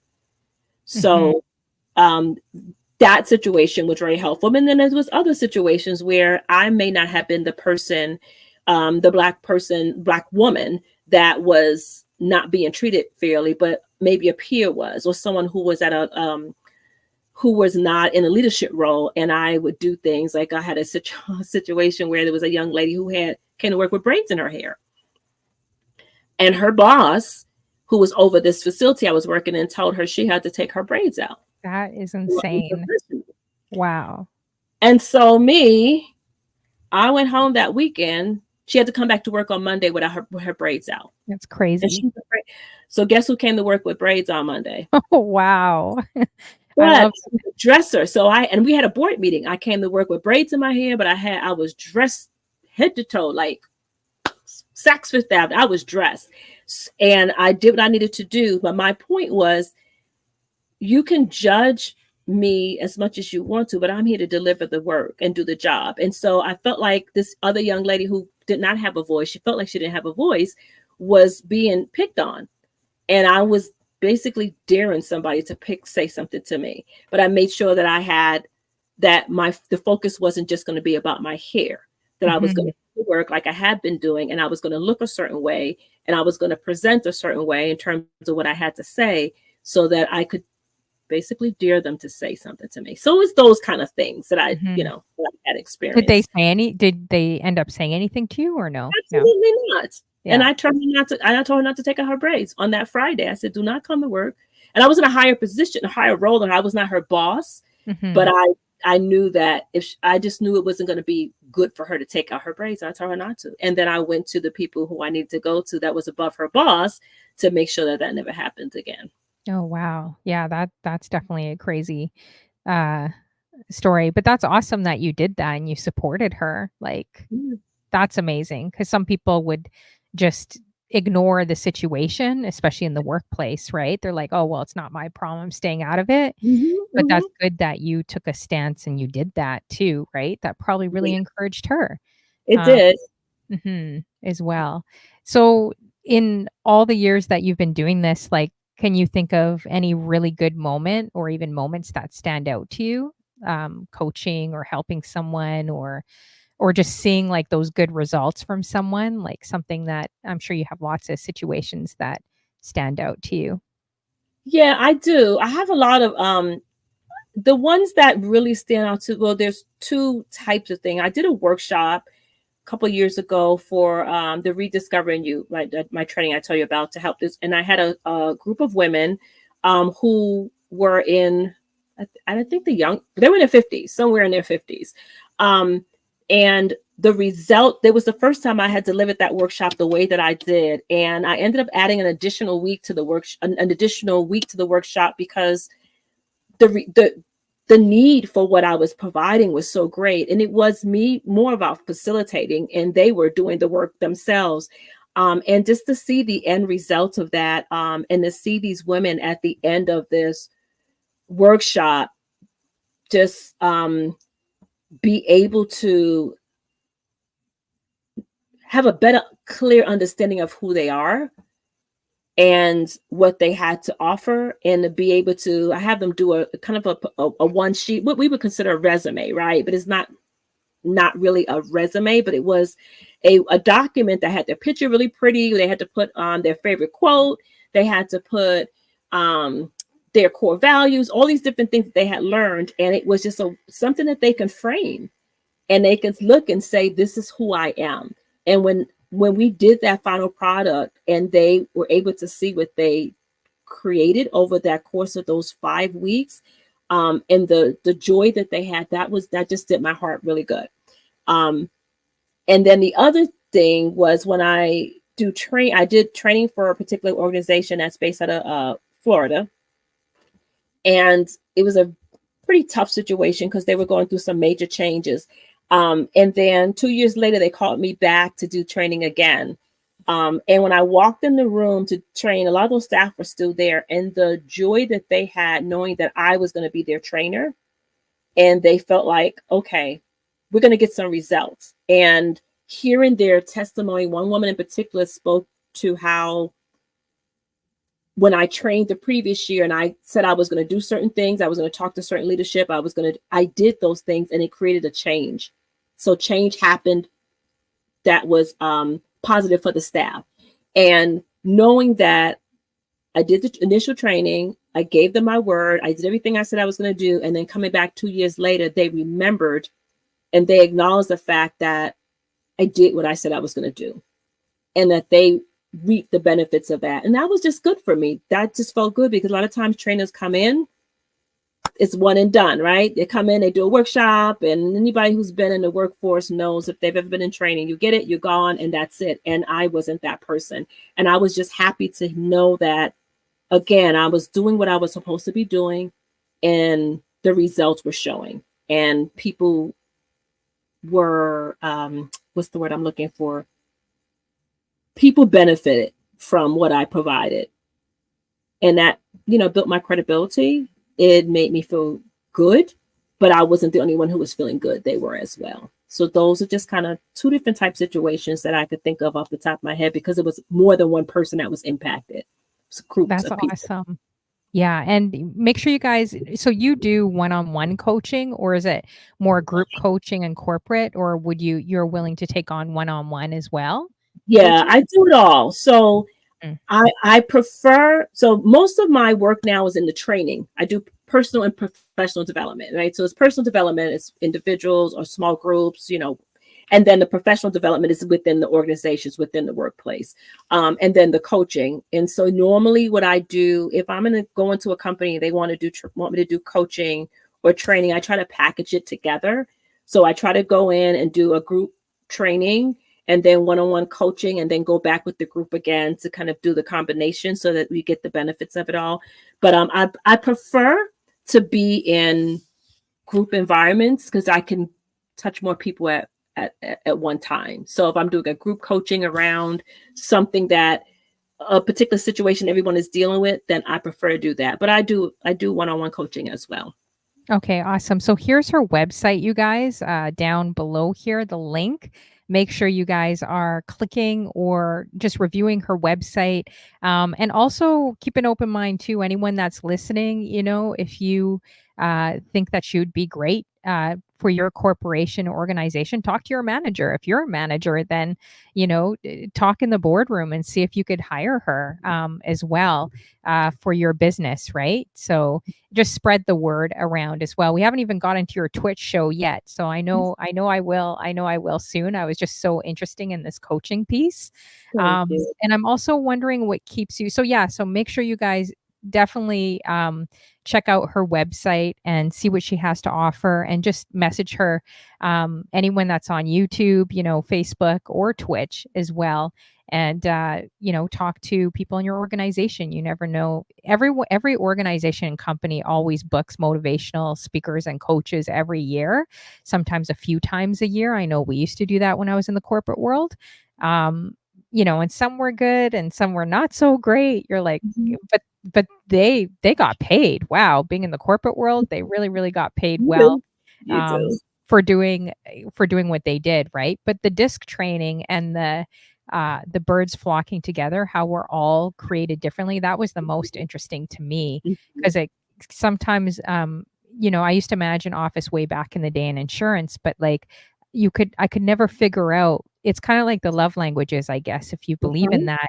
Like, you give what you like to receive. So if I'm a words person, I'm giving that to everyone.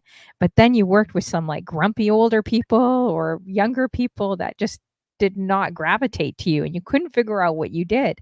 And then you realize, after you took this training, and this training called disc training shows how we're all created differently. So some people are more entrepreneurial, some people are more emotional.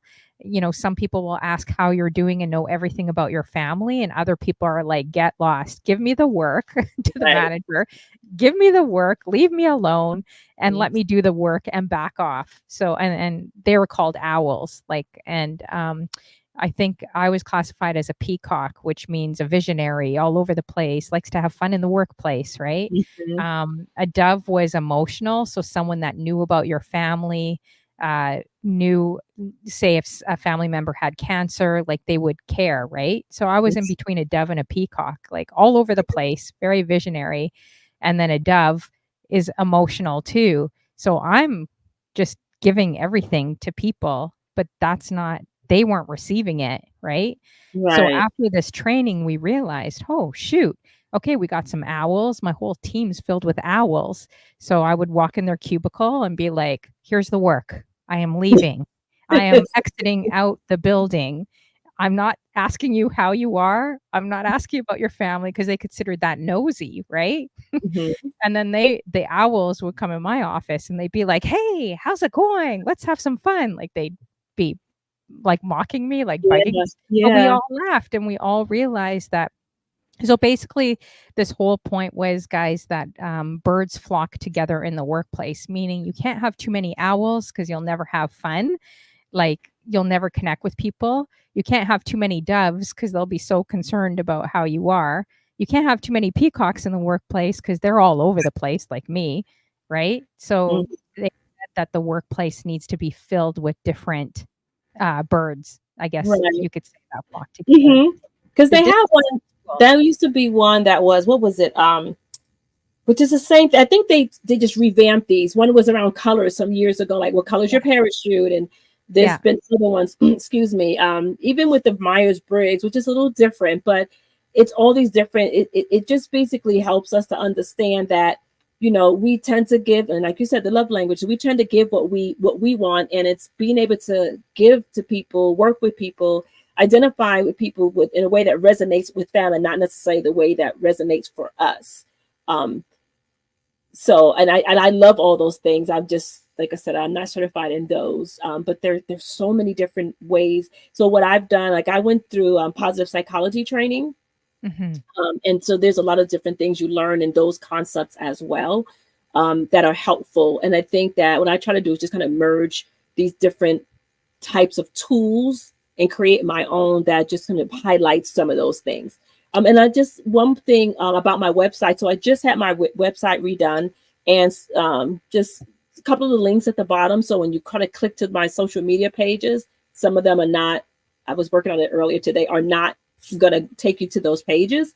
So just so you know, but the contact page works. So, Yeah. And yeah. it's great, the info and everything on her website. So make sure you guys check it out. We got Lady G joining us as well. Lady Good to see G's, you. We got please. Sea Love in the building. Good to see you as well. Thanks for coming through. If you guys got any questions for Ms. Riz, make sure you guys are adding her also on Twitch. She does an amazing show. I'm also wondering what keeps you motivated and optimistic. I know you said you do a lot of self care, like a lot of self work on yourself. But if you're dealing with, say, different people's problems and emotions, and it's almost like you're counseling too in a way, but you're not giving them the answer. You're just helping Right. them through. So what keeps you going? Like what keeps you motivated and optimistic? I think, truly, I'm not always optimistic, right? I mean, I don't know who is. I sometimes I have my low days and my dark days. I try not to have too many of those when I, have control. But I love music. So when I get into my certain spaces, I'm gonna put my headset on. I'm just gonna zone out. Sometimes I'm zoning out on Twitch. um, and I travel a lot. So I go to the places that make me feel good, that were my happy places. Music is one of my medicines, and I use it for so many different things. But then I have people who I know I don't lean on people a lot, but I do have a few people that I'll say, like, this is not a good day for me. Help. Or there's some people I can text and check in on them, and they'll know Renee really needs to check in. Like, Riz needs to check in. So I do that. I love to walk. When I can, I walk. Where I live here in Nashville, I have a trail that I go and I walk on, and it just kind of helps me be one with nature and just kind of get things out of my head. Music, walking, and dancing are my releases. Those are ways to kind of release, and it helps me to like bring my mood back up. I don't watch a whole lot of TV. I don't get into too much of that, but if you're going to hear music almost all the time, I'm going to have some music on. And then sometimes I just have to be quiet. And lately I've been quiet more than I normally am, because I realized that there was too much noise. I had too much noise going on all the time, whether it was the noise in my own head, whether it was external noise, but there was just, and I have a lot of, I have a couple of people, I have 4 people that are really sick and dealing with cancer right now. And so I'm an empath. So when you are an empath, in this true sense, you're feeling everybody's stuff. And I was feeling too much, and I found myself in places where I wasn't able to control my emotions. And I would have to there's nothing wrong with me. Like, I'm thinking, why am I feeling this or that? And it was because I was carrying other people's stuff, and not through coaching or that. It was just the pain and the hurt and all the emotions of other people. So I had to distance myself. So sometimes I travel, sometimes I completely disconnect. And it's not always with warning. I'm a Libra. So for anybody who knows, we can disappear and then we'll come back when we're feeling better, which I think most people do that anyway. But I don't do anything special. Like, I wish I could say, oh, I have these 10 things that I do. I read these affirmations. No, I don't. I do whatever I need to do at that time that I think is going to help me to get into a better space. And then sometimes I just get in the bed and put my head under the covers, and that's just what I do. I love that you're very honest, because that's one thing I struggled with. Like, oh man, if I get out there and share my story, I don't want to feel like a counterfeit. Like, I don't want to be like sharing with people and then like telling them not what to do, but giving them advice, but yet I'm struggling with that same advice or whatever it is, right? But I had a friend that said that authenticity is far more important to people than perfection. So instead of like going on a platform, wherever your platform may be, it could just be for one person, who knows, but like, instead of thinking that you're not qualified for that job, or you're kind of because you never want to be like, I always see some of those speakers or people I look up to, and then they kind of failed you, right? Like, not personally, but maybe they're speaking on, okay, have a great marriage, do this, do that, and then you find out like a week later they basically cheated. You're like, oh man, like I took advice from you, and you Mm-hmm. basically were having an affair while you were giving all of us advice, right? So those Mm-hmm. things, type of things, can be kind of a bit devastating, but it shows that I guess people are very human. But I Right. like that about you, that you're saying, hey, I don't always have good days, because people aren't looking, okay, I'm this grand coach, and I'm going to help people and everything's going to be this way, right? Like, you're being honest and saying, hey, sometimes I need to take a break too, or sometimes it's a lot. And I think that resonates more with people when you're like authentic, Yeah. and honest, than if you were to just gloss like perfection. I don't know. What do you think of that? Like, I guess, statement or.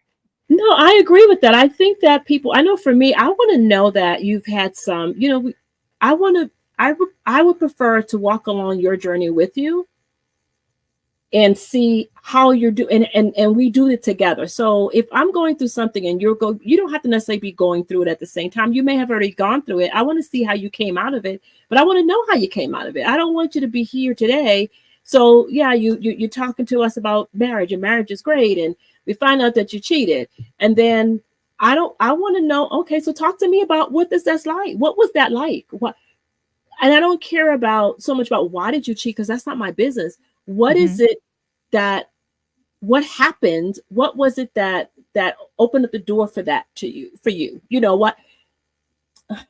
Not so much why did you cheat? What was it about this person that you cheated with, maybe, that led you that way? What was it about your life? Because I want to know. I want to know if I need to look out for those things for myself. I'm not here to judge why you cheated. I want to know, and I want to know then what happens after that. So maybe I'm in Mhm. the same exact situation. Maybe I'm cheating too, but I don't tell you that.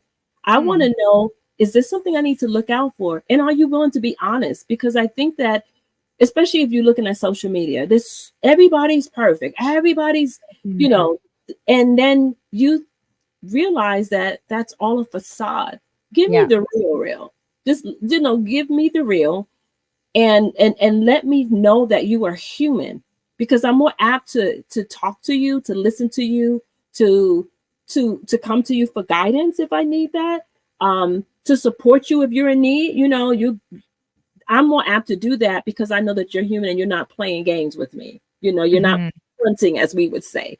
um that's more important to me. And so for me, I'm authentic. At the end of the day, like I said, I live out loud. You're going to find out what you're going to find out about me in one way or another. You're going to look, you're going to search, you will find something if you're looking for something. So let me give you what I want to give you. Let me tell Mhm. you, now. I'm not going to tell you every single thing about me, but I'm going to let you know that, yes, I've been married a couple of times. Yes, I've been divorced a couple of times.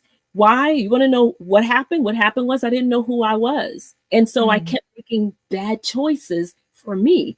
And I was living a life that was pleasing for someone else, right? That's truth. That's my real truth. And Mhm. so I'm not ashamed of where I've been. I'm not ashamed Mm. of what I've done. You might be ashamed because it might be too much for you, but there's somebody that needs to know that it's okay to be married Mhm. more than once and to be divorced more than once, and to know that maybe you need to be looking at yourself. I hadn't done the work that I needed to do. I was still trying to chase after what I saw the people doing. And so at the point when I was like, enough is enough, then I started really doing the work. And so I'm less likely to make those same mistakes again. And if you're paying attention, you probably won't make them either, because I'm sharing with you, here's what I did. Here's how I had to do it. Here's what I went through. Here's how it hurt. It hurt. Here's the decisions that I made. Here's how I'm so much better now. That matters more to me. So whether it's one person or five people, one thing I am grateful for is that people do share with me what they think about me when I've made some kind of impact. And I'm grateful for that knowledge, for that information, because it helps me to know that in me sharing my story, whatever that part of the story I've shared, it helped them to see that they can make it too. And Mhm. that's so much more valuable than anything else. How long did it take, would you say it took to kind of recuperate, like, from divorce? Like, I know there's no time frame on everyone, but like, because you're going into an entire, like, I've never been married, so I don't even know what that even feels like, God willing, I hope I get there someday. But it just, I can't even imagine being married for that long or having kids, and then all of a sudden now you're single. Poof. Like, you're in a different world right now. Like, it's a different world, dating Mhm. and putting yourself out there and everything. Yeah, Like, did it take like a while to just kind of mend or heal your heart as well? it did, and I'm still learning things. I'm still Mhm. learning. I've learned that you don't have to be enemies with your ex. Mhm. That's a big for some people are, and some people maybe rightfully so. And there's abuse and different things like that. Oh, Yeah. whatever. But you don't have to. I learned that. Um, I what I learned. One of my biggest things that I learned was that I was still so broken. I was not ready. I wasn't ready to get married again. I wasn't married the first time. I wasn't ready the first time. I wasn't ready, and I thought the first time was because I had been told and hurt so much that I had low self esteem. I didn't know I had low self esteem. I'm outspoken, New Yorker, all these different things. I was young, but I didn't think anybody would want me, would want to Mm. marry me. Wow. I was 21 the first time I got married. Mhm. And what do you know at 21? Nothing. Yeah. I felt like You you don't really know. change. But I had it in my head because of my own stuff, my own trauma. So first chance I got, oh, you want to marry me? Of course, let's go. The fool that I was, but it's okay. Um, and I did it more than once. I did, and then when I finally said, okay, I am not marrying another person, I'm not dating, I'm not doing any of this stuff until I figure out what the heck is going on with me. Because it's Mhm. easy to point the finger now, and I'm not to, it's not to say that those things are all me, but I'm definitely not gonna blame the other person for those. But it was easy for me to not look introspectively when I could find things wrong with that person or wrong with the marriage or wrong with why these things happened. And when I stopped and realized that, oh no, you need to do some work. You are broken. You really need to do some work. I had to do that work. And I told people, like, I don't always trust my picker. I got that term from my oldest daughter, your picker. Like when you pick your person, I stopped trusting my picker. Like, nope, I don't trust it. Nope. I make bad choices. And I even had to stop saying that because I Mm. was blocking. So now, I am very clear about some things that I want when it comes to a partner. I'm pretty clear that I probably don't want to ever get married again. I And was I, gonna ask that. Would you wanna get back in aisle 2? 'Cause I don't need to Penny be an knows aisle. all about aisle 2. I'm Looking gonna for create love my and own things. aisle. Can I create my own No, aisle? but you can't. Okay, you know, all the people I know, and I'm telling you guys this, every single person in this chat that is like, "I am never getting married again." I promise you, every single person that has said that has gotten remarried. How many Remarried times are they again. married though? That's the question, right? No, I know, but they ended up finding love, and every person I've met, especially the DJs, I talked to so many guys, and they're like, "Forget it, I'm done with women, yada, yada, yada." Then the next year, I see them on Facebook married. I'm like, "What the heck just happened?" Like, so all I'm gonna say is never say never, because you never know who, we can't base our experiences on a few different people, whether it went bad or good. And sometimes we form our reality and our world based on, a few maybe family members or experiences or exes that we've had, right? And I do Mhm. that too. I'm guilty of that, but I want to change my language. I want to make sure I want to, I'm hopeful. It's like I want to get to that point and meet someone great again, and I know it will happen, right? Yeah, Um, so yeah, and see, Blade is true says that too, but I know, she's kind of going through it as well. And but you know what? That honestly, that is my prayer for all of you guys. I can't wait until I see that happen for Blade is Truth. DJ Diamond Lee, I'm calling you out right now if I'm allowed don't call me to. out. I don't need to be on I'm that list. calling you out. I'm calling you out too. I'm gonna make it. You never know once you work on yourself, and also, unless if you feel that you could be single and you're good all by yourself. Like, I don't think the majority of the population, I think, we're meant to have partners in lifetime. Doesn't mean that you have to have one, but I feel like, a partner will help you grow and will help you on the mission for coaching. And you're such a beautiful woman. Look at her, guys. Look at Miss Riz. We gotta work something out. We gotta put someone in her living room over here on that white couch or something.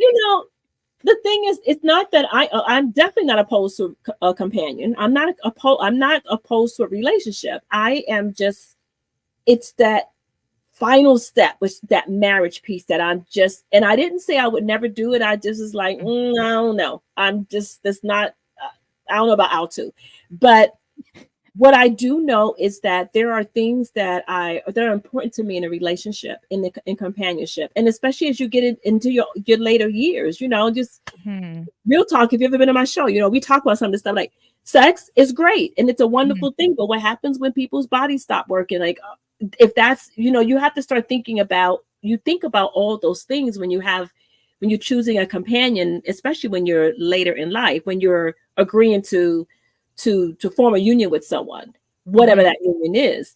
And I just threw that out there. Well, you better start jogging, peoples. You better start drinking spinach shakes. I can't be hearing that from nobody. Or another thing you could do is how Stella got your groove back and just go younger. Go younger. You look super young. You look very young. I feel like most of the time, people that are attracted to me are younger. I totally see that. Yeah, the older people that are attracted to me for very different reasons than those who are younger. And I mean, I'm open. I'm open to conversations. I'm open to dating. I'm open to all of that. But I also know that I will not sell myself short. I didn't say I won't compromise. You have to compromise, but I am not willing to sacrifice me for a relationship, for a person. And I won't do it. And I've done that. So now that I've done the work, I'm going to enjoy the fruits of my labor. I'm going to date. We're going to do this. We're going to try. We're going to do all the things that whoever we are willing to do. But I'm going to make sure that my list of nice to haves versus deal breakers, my deal breaker list is my deal breaker list. And there is a list, because if I don't have that, then I have not learned anything from those past mistakes. That's true. So Sama says, my sis has, I could definitely see that. She has options. She is choosing peace and joy in whatever form it comes in. Yes, I agree. But, I'm going to keep my eyes open here on these Twitch streets as well. Don't be saying matchmaker on Twitch. Don't do it. Some of these people, you never know. Actually, some people have had successful relationships.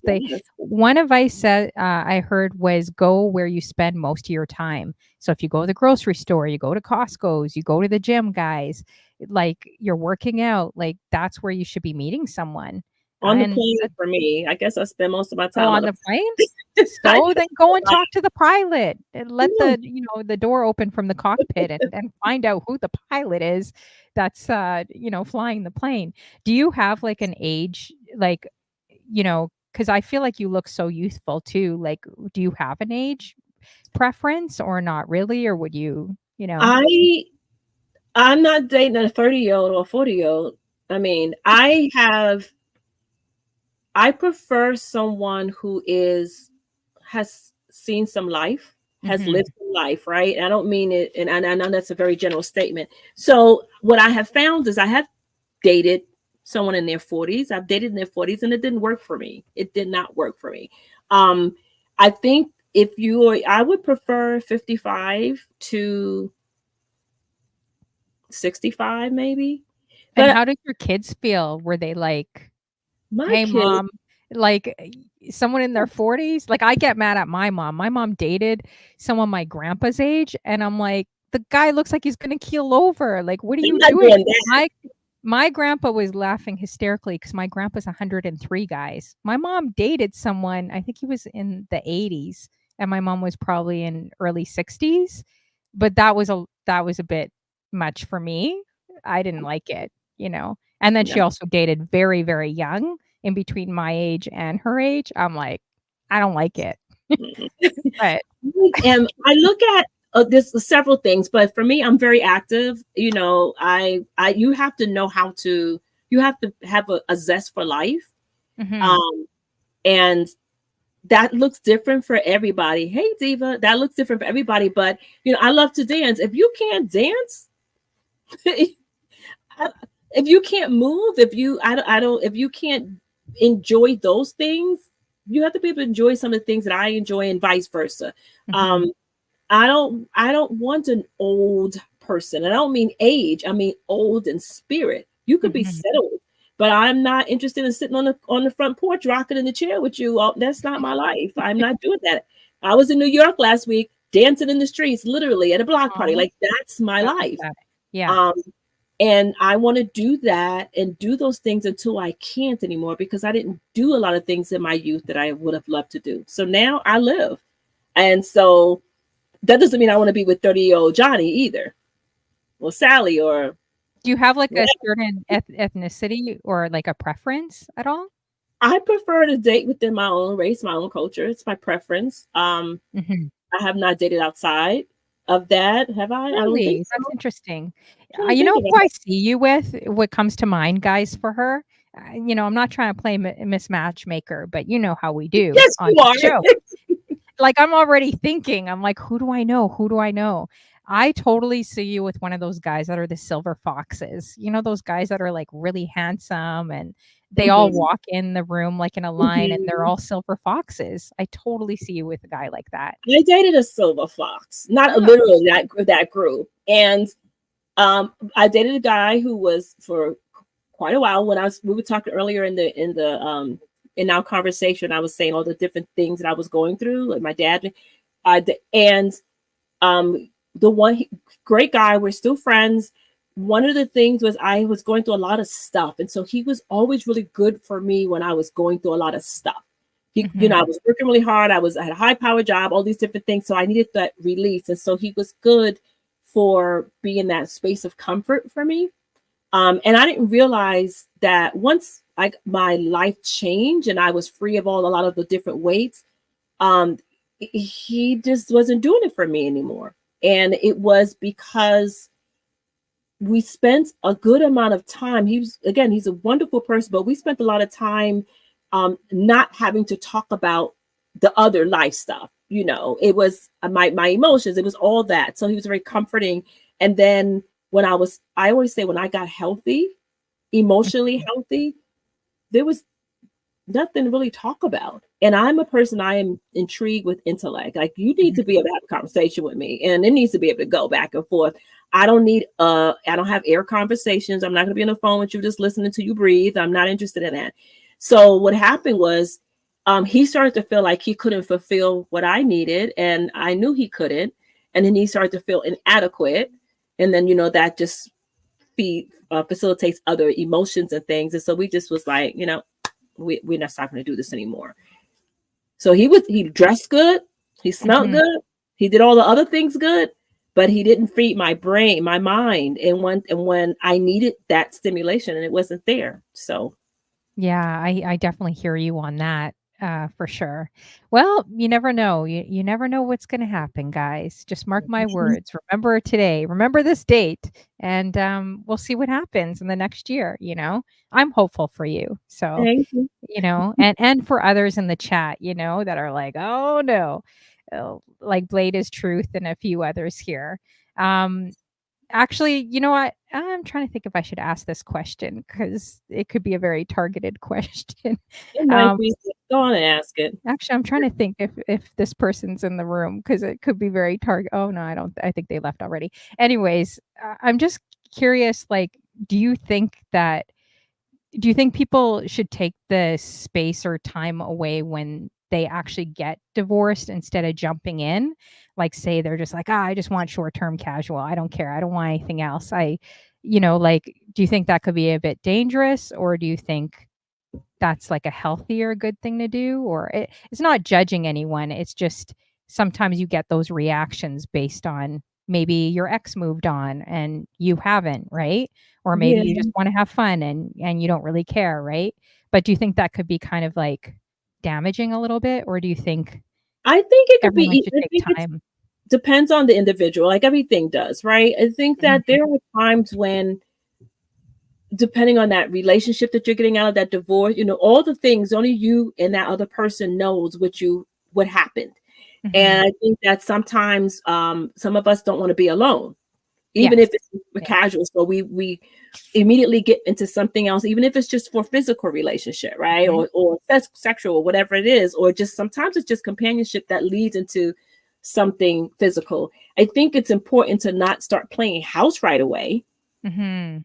And so if you're a person that's not used to dating, and don't know how to date, it's very easy to get caught up into something that could potentially look like it's going to be a long-term relationship. It looks like a good thing and it really isn't, because you don't know how to date, because you've been with this person for X amount of time. So I think that you have to know that you are in a place of you have to be healthy, Mhm. emotionally healthy. And I think that divorce, even in situations, even whether it's an abusive situation or even in divorces sometimes are not always as tumultuous as we tend to think that they are. Right. So sometimes people just say, you know what, I've outgrown you, you've outgrown me, and we're gonna part as friends, irreconcilable differences. And I'm good and you're good and whatever. I still think that it's important to take a minute, however that minute is, to just make sure that you're good, whatever good is, that you're a sound mind, that you're healthy mentally, emotionally, all those things, and then do whatever it is that you need to do. Listen, I would be so angry. I was very angry because my exes, they were like, oh, next. Mm. And I'm Wow. still over Yeah. here like, what happened? Aw. What happened? I Mhm. was angry. How dare them? How dare them Mhm. find somebody For else? It's like I sure. was pissed. Um, but then it was like, okay, that's not my problem. That's not my business. Do I need to do some things so that I can be aware? Because otherwise, I would have been with somebody right away too. I could easily have done that. But for what was going to be the end result? Mhm. Another divorce, probably. They say women have, like, a really good cry or really, like, that heartbreak right away, and I've always noticed that. I ask my girlfriends that. I'm like, "Why is it that men don't even seem to care?" Like, they're out partying, they're like, at least in my past when I was looking at a Mhm. breakup, they'd be out partying, they'd be going out, they'd be talking to other women, they'd be having the time of their life, and then they come back to you 2 months later, like, really giving that, like, sobbing, like, uncontrollably, like, wanting you back. But my friend gave me some great advice. She said, like, a woman will deal with it, like, mostly for the most part, like, right away. Like, she'll have her heartbreak, she'll go through things, but as soon as she's done, there's, like, no point of return. And I'm not saying that for all women and men, but that's kind of the pattern we both noticed. There's no point of return. She's not going back, once she's done and kind of, like, moved. But then after he's done his partying and playing and whatever he's doing, right, to kinda cope with whatever his breakup, then he'll come back months later, and I could never understand that between men and women, right? But I don't Yeah, know, it's kinda interesting that. you know that there is not. I can't think of anybody that I've ever been with in any relationship. There's a lot of years, right? So that Mhm, I still have a couple of people that if I said yes today, they'd walk in the door. I have a hmm, few that'll still call me and, just kind of trying to see whether I'm like, no, I'm good. But hmm, I don't know what that's about. And I don't ask. I don't know if that's mhm, about me being so great, being facetious, or if it's about them being, I don't know what it is about because I don't care because I'm not doing that.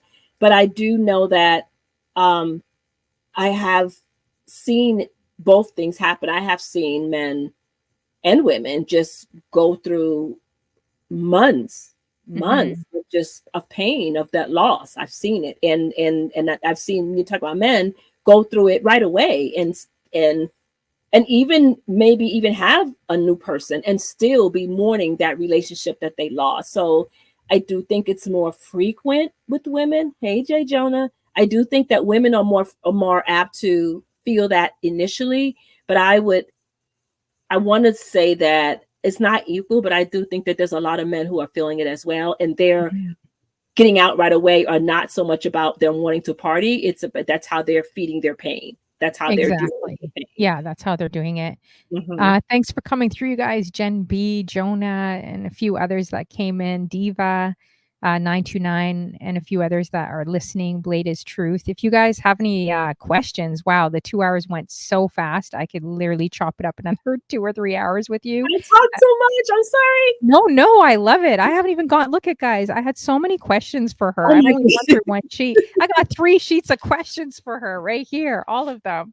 And because I was actually really excited to just interview her. You gave a lot of great insight and a lot of things that like matter, which I love. Like I love rich conversations and ones that have like a little bit more deeper meaning. So I appreciate you being so honest, you know. And I'm literally rooting for you and the others that are I know that are going through it, like in the chat, with say that have been divorced or Mhm. in a new relationship. I just want you guys to know I'm definitely thinking and rooting for you guys too, because it takes time to heal, right? And to be Mhm. positive and to know that there's someone great out there, like again for you, which there definitely is for everyone, right? So we haven't even do you have a few minutes? I know I don't want to take Yeah, too much of I your do. time. I do. Yeah. Okay. So I was going to ask because we haven't even gone to your Twitch show because I have so many questions about your coaching, but I know we're not going to get through all of them today. So I was going to switch it to Twitch. Okay. Actually, before I do that, before I talk about your Twitch show, I do want to ask you. I think I have because I'm a bit of a nerd. I have lots of questions here. There was one thing I was going to ask before we get there is what's the common denominator you see in people that you work with that, like, whether it's corporately or personally, or whether it's women that you work with, that you see what's holding them back? Like, it could be like confidence, procrastination, we talked about self worth. Like, do you see a kind of a Mhm. common denominator between like pretty much any human that you've kind of looked at or worked with? Like, do you see what is that you see in people that could be kind of holding them back? Which is, I think this is pretty common for most is fear. This is Mhm. some form of fear. Some are fear of success. We've all heard that. Um, Fear of making a mistake, getting out there to do whatever that dream is that they have, whether that dream might be just to take the first plane ride, right? It may be this not the people don't always have these grandiose start business kind of dreams. Some people have very simple, what we would consider simple dreams. Just something, I want to not be afraid to walk down the street by myself. I don't know. I'm just kind of throwing things out there, but it's that fear that holds them back. And the fears, a lot of things. Some people just are they're just afraid to live. That's people. I think that so many of us are afraid to really truly live the life. My pastor says it's like living the life we were created to live. Mhm. And that's different for everybody because we have, I believe, as a society, I live in the US, so I don't know what it's like in other countries, right? But I think as a society, as much as we say we want freedom, we continue to put ourselves and other people in boxes. Hmm. I feel like we do that all the time, and those boxes don't allow people to be their authentic selves. And I mean, some people's authentic selves, I would prefer them not to be because their authentic self is a hot mess, right? But I mean, in it, for the most part, people just want to be. People want to know that if they, I'm going to use an example. Hopefully, I'm not offend. I hope I don't offend anybody. But I just was having this conversation the other day. And if I offend you, please forgive me because that's not my intent. Let's talk about someone who we might consider overweight. And I say because we all have a different, and they may have on a pair of, let's say a woman who's overweight, whatever overweight, and has on some shorts. We say we should be free to wear whatever we want to wear, right? But then we're judging this woman because she's overweight in our mind, and she shouldn't wear that. Why should we box her, put her in a box? Because it doesn't look good to us? Because it's not appealing to us? How dare us? So we're saying that you don't get to have the same freedom that I have. And so maybe I'm let's say I'm a plus size woman and I want to design clothes for plus size women. Does that mean now that I can't design shorts? You know, I know I'm kind of going all over the place, but I just want to bring this into the fear piece. It's like, so now my dream is deferred or doesn't happen because I'm afraid of I'm afraid of what you might say about my design. I'm afraid that I can't, my plus size women can't walk the runway. Whatever that is. And so now I'm afraid to do what I know I can do and I can do well. And I think we do that so often to ourselves and to one another. And so that's the short answer is fear of some type. So true. And plus, we're living in such a day and age where people have become so bold or saying what you look like, what they hate about you. Like people are very bold on social media now. Everyone's just, but I also notice it's kind of transitioned into real life. And I don't know if Yes. it was something after the pandemic. I really feel like it's changed a lot after the pandemic with people, like just in I guess the patience or just like every day you have to be more aware when you're out there. You know, people are just um saying whatever they want to say, right? Yes. So I think that probably stops people from maybe wearing what they want to wear or being walking in their freedom or being who they authentically are, right? So that's why I think it's important to go back to the base, whether it's your faith or whatever it is, because I really feel that's the only thing that's going to really ground you and sustain you, especially in these times, right? But Right. The when values. yeah, when you mentioned that, like, it made me think of this story, and trust me, I'm not like a scholar, so I don't really, I get all the stories fumbled, but like it made me think of like the Israelites, right? Like how, like, Mm-hmm. they were free to cross the land, or what was it, 40 years, I guess, Mm-hmm. and they didn't. And sometimes I think you're contained where you are, or you could have bad experiences in life, or you could be broken, and you're just like, even though you're free to like walk, you're like free to go there. It's like you're not Mm-hmm. walking, right? So I think experiences can do that to all of us and kind of cripple you to a point if you go through grief or losses, other things, right? But Right. the key, like you said, is to try unperfected, right? To just Mm-hmm. give it a try. And you're already doing that. You're doing that not only in your coaching career and not only taking the step to run your own business, that takes a huge amount of courage to leave a corporate job and do that. But to also do a Twitch show, which Yes. brings me to that. So, what made you decide? Hey, you said that you always loved music, but what made you decide to start a Twitch show, and how long has it been for you, too? Um, it has been July made 2 years. And some people in the chat may already know this, but I came to Twitch on a dare.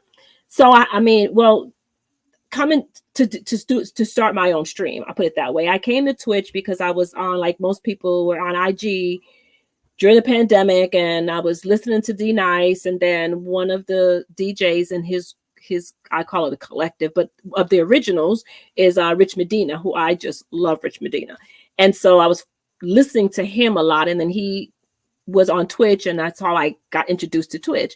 And I started just playing around and going to the different streams, and then I started to just listen to more and more music, and get introduced to more DJs and streamers from the DJs and streamers that I had started to slowly become acquainted with. But the way I got on, what made me actually start to stream was the Vibe Curator. I was modding for him. I don't even know how I started modding for him. I think I met him through either Lex or DJ Neek. I'm not sure. But and he was doing, we do the Jazz for That Ass Raid Train. And I was helping with the curation of it. And I wanted to do a stream, one of them with just all women. I was like, where's all the ladies? He did the lineup one month. We were working on the lineup, and I'm like, where are the women? Where are the women? And I won't say exactly how he said it to me because he's kind of rough. I love him to pieces. But basically, if I wanted women or if I wanted all females, then I had to find them, and I had to actually be one of the DJs or the streamers. So I'm not a DJ. I'm known for knowing music. Most of the people who know me on Twitch know that I'm pretty well versed in music, most music. So that was how I got my reputation, right? I was used to, sending DJs who I was friends with, hey, play this song, or here's a good song for you. I'd stop, Rob, whatever it was. And I was known for doing that, So my son bought me a controller. And I was like, oh, okay, that's nothing but a dare. You want me to do that? Okay, I'll do it. I didn't want to do it, but I did it because I wanted to see more women on this raid train. And so that's how I started. So July 24th of 2022 is when I did my first live stream. And I've been doing it ever since. Now, I don't stream as much lately. I took a back a little bit because I was just, I needed to take a step back. But I still do stream. And then I started doing my Tuesday streams, and they were called Tap Tap Tuesday. And ironically, we started just talking about adult conversations, and I talk a lot about intimacy of all types: sexual, physical, emotional, mental, all of that. And that's kind of my thing, having those conversations other people don't want to have, but in an adult way. So it's not raunchy. It's a lot of fun. We laugh, we joke, but it's real stuff. And that's been my Twitch journey. Mm-hmm. I'm just thinking about what you just said. I always bug Chanel B. I don't know if you saw her post with that. I don't know if you've ever talked about that on your show. Yeah. But No. Okay. So I don't think I have. I don't know. I don't know what it is, but like, I don't know.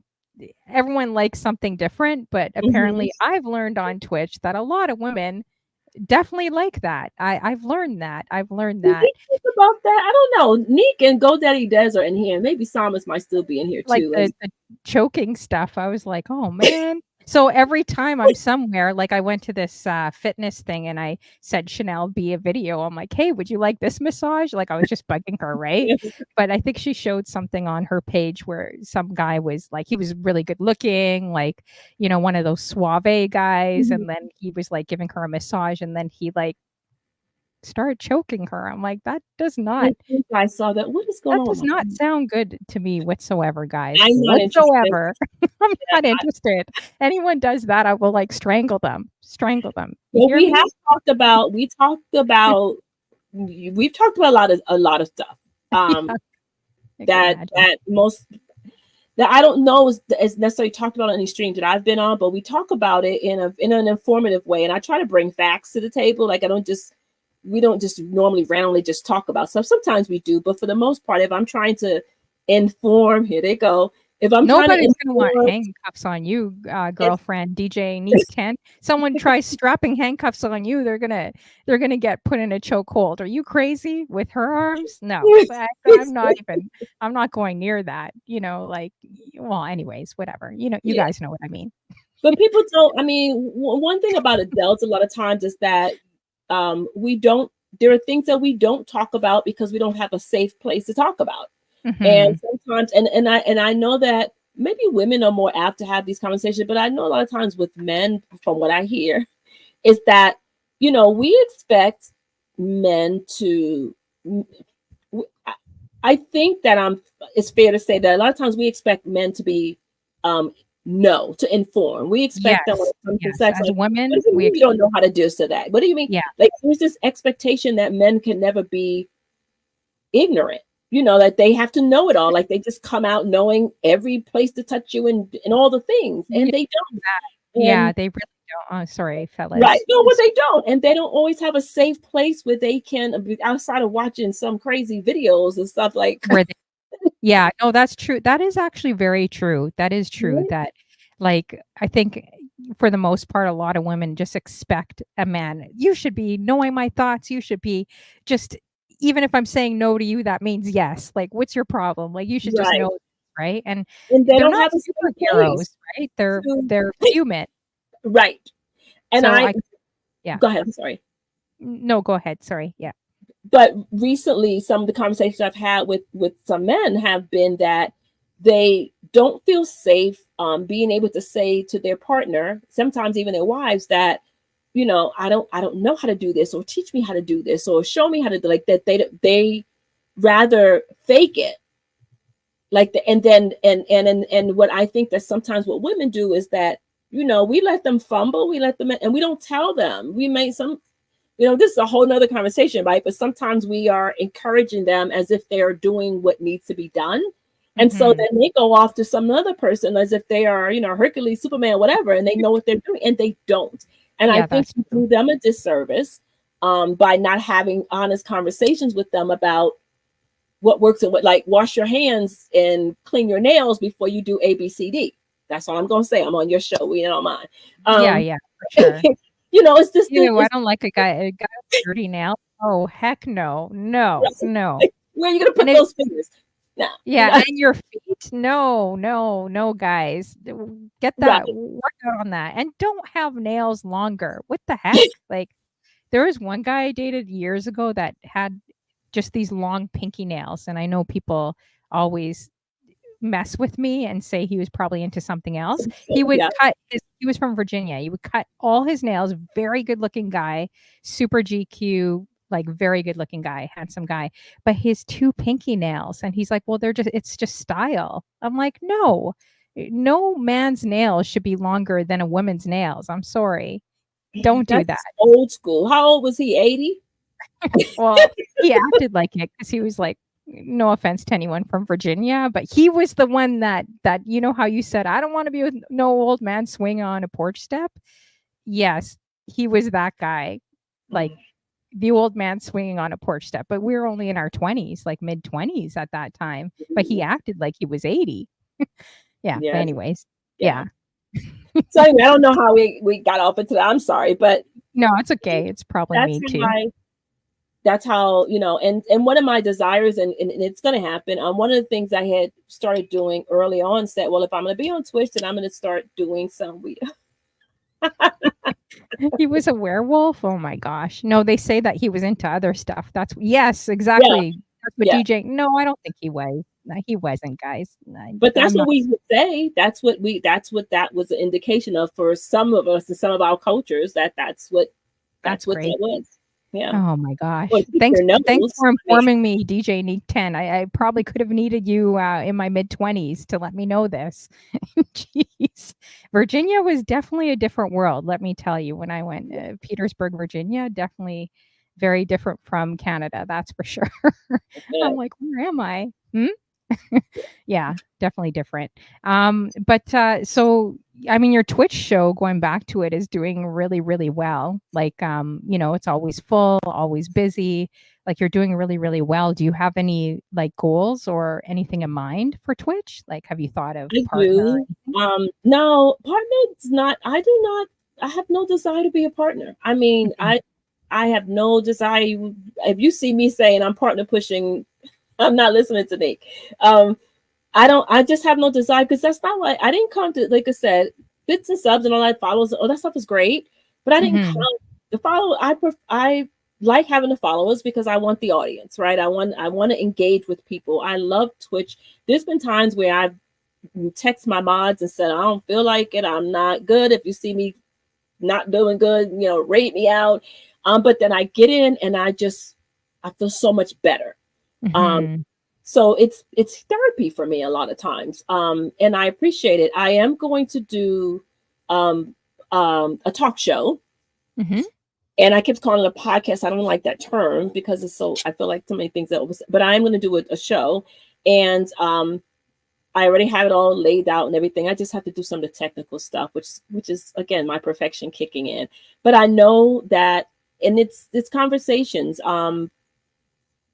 And I want to just be the same authentic conversation I'm having with you and that I have in other. I want it to be that type of thing. I do have some topics. I even have a list of people I want to talk to already. It's not going to be just Twitch people. Thank you, Funklor. It's going to be, I think about being younger and all the things, like the question that you asked me, like all the things that we didn't know. And I wish that I had known, I want to have some of those kind of conversations, but a very authentic conversations around some of that and the impact not having that information has had on our lives. And that's some of the things I want to talk about. But I am going to start that. I do have a date. but I am a chicken, so I am not going to tell you my date because I've pushed it back quite a few times. Tell us a date so we could keep you accountable. No, I already told one person. I'm not telling you. You see how I No, came but into the then you're convo? forced. Then you're forced to do it. And you know what? Now's a perfect time because a lot of talk shows have dropped off or Oh, really? canceling or just not continuing, I find on Mhm. Twitch. So, and like you said, although all of us do different things, and I think it's going back to Blade's truth comment. I didn't read it out, but she had a comment earlier as to why she, does certain things or doesn't. I got to dig up that Mhm. comment from earlier. But I would say that we're all, even though we could be doing talk shows, your show's never going to be like anyone else's, right? And Mhm. vice versa. The way I do things is never going to be like anyone else's because we're created so differently. So I think it's okay in this space. Look at all Yeah. the DJs, guys. There's so Mhm. many DJs on here. There's not one person that has, for example, your DNA, your fingerprint, like, is Right. you. So when you walk into a room, although it could be intimidating, I'll just tell you guys this very, very fast thing. I don't wanna make it a story tell because it's about, like, your time, not Oh, mine, but yes. I'm gonna just say this very quickly that came to my mind. When I was in North Carolina, I went to Speakers and Writers Conference, and the way we were taught was everyone was networking, everyone was hustling, everyone was trying to sell their book. All these women published, like, 20 books. Some of them met Oprah, some of them did big things. I didn't do any of that. I don't even know how to write. I don't even know how to speak properly in front of people, and I remember getting up in a room trying to share my story, and I just shattered, like, I broke down, and I was trying to be as honest as possible, but I felt, like, too vulnerable because I never Mhm. shared those pieces with anyone, right? And my story lasted less than 5 minutes, and I was so embarrassed and crushed that I literally just, like, did not wanna go back to the conference the Mhm. whole weekend, right? And it took a person, she actually got on the Oprah show, she was blind. It took a person to get on a stage that was blind. None of us knew she was blind, and she would walk around the stage looking at all of us. She worked the whole stage, guys, being blind. And she said, "I know a lot of you guys in here are hustling and networking and trying to do and be the next big thing and trying to be something, and because that's what we're taught in this world, that that's what we have to do in this industry to become successful or become something, right?" And she's like, "Look, I'm blind. Most of you guys probably didn't even realize it because I've learned how to walk the stage blind." And Mhm. she was staring at people. Her eyes didn't look different from my eyes. And we were so Mhm. shocked. And she's like, even though there's so many speakers, there's so many publishers, writers, so many successful people, just know that there's only one of you. There's only one that God created in you, your talents, your gifts. And she goes, "I challenge you to talk to every single one, like these women in the room right now, and ask what they want to write on." So some of them were writing on sexual abuse, like some were writing on, there was one girl that I think she got gang raped like in college, beautiful woman, like she did like beauty pageants. When you look at her, you're like, oh man, that girl's like gorgeous, like she has everything going on. You would have never known that that was her story, right? So she was going to help victims of getting assaulted, right? Another woman was a mother of an NFL player, and she wanted to talk to parents in the NFL how to cope with all the success or how to navigate through it. Another one wanted to write children's books. So the more you talk to all these people, you realize that they had different angles. So sometimes we look at things through this lens and we think, oh man, and that self comparison game happens. But Mhm. we have to realize that, like, the next person next to you is gonna be very different from you. So Right. I encourage, like, Blade is Truth and some of the comments you wrote and others in this chat room that, like, you're unique, right? Like, Blade is Truth. She's got a killer voice. I wish I had Mhm. her voice, like, and the way she interacts with people and, like, her gaming and the stuff she brings is so authentically different, right? Mhm. So it's like with all the women and men in the room, right? That, like, don't let things like, "Oh, man, maybe they're gonna think I'm copying them, or maybe I shouldn't do this because of that." Like, just start. So that's why it's good for you to even throw out a date because then you're accountable whether you feel like it. I'm not giving a date. I already gave a date. I already have accountability. I know what you're doing. But no. Seriously though, I totally I agree with you 100%. And I do know that I had to give dates because I know me and I know that, like you said, the accountability, I'll keep pushing it and I'll keep pushing it and I'll keep pushing it. Just know in October, just look for it. I'll just say that in October, you will see it. October. And it's definitely going to be a success. And you know what else I see for you now that I've heard you talk the last couple hours? I don't know if you've thought about doing this or if you have done this, but I see you putting something together like a coaching package online where you don't have to make so much effort going one-on-one maybe with people or even corporations, but you actually build something online where it's like tutorials, like video tutorials, right? I know some guys that are like millionaires now. It's ridiculous, just sharing their love story like online, and someone picked them up, and now I think it was BET or some big network picked them up, and now they're like multimillionaires, right? But they were coaching singles. Like there was no coaching really for single people. And now everyone's eating up their course and buying it. So basically they just do these video tutorials from their website. They post it. You have to pay. You may charge $1,400, $2,500. I think they started small, like charging $30 to $60. I bought their program to learn more and kind of self-develop myself in that area. And it was really helpful at the time, right? But I see you doing that where it's more people coming inbound where you can sell. And it's just like an online package, and your website or the tutorials unlock when they purchase it. So that way you don't have to spend so much, because it could take a lot coaching, like traveling, meeting people one-on-one, and they started off one-on-one too, right? So have you thought about something like that? I actually have. So I have to do some trademarking around some of my stuff, but I actually, so as I said, I create, whenever I do training, I create curriculum. So I do these when I train these organizations and so forth. But my passion project, I beta tested it several different times. So I have it, and I have it all mapped out, and the weeks I have it. It's just a matter of me getting it in on the right platform. That's on the back side of my website. Because like I said, I just redid my website, and there's still a couple of things that my guy has to go in and make some tweaks. But I have had conversations even around my podcast on my talk show. Like I talked to G-Class and had him help me do some things. So I have been doing the other pieces of the work. And I do have some goals that I have to accomplish by the end of the year. But in terms of the talk show, it'll start in October. That I will say. I'm just trying to give you the date. No, that's okay. That's awesome.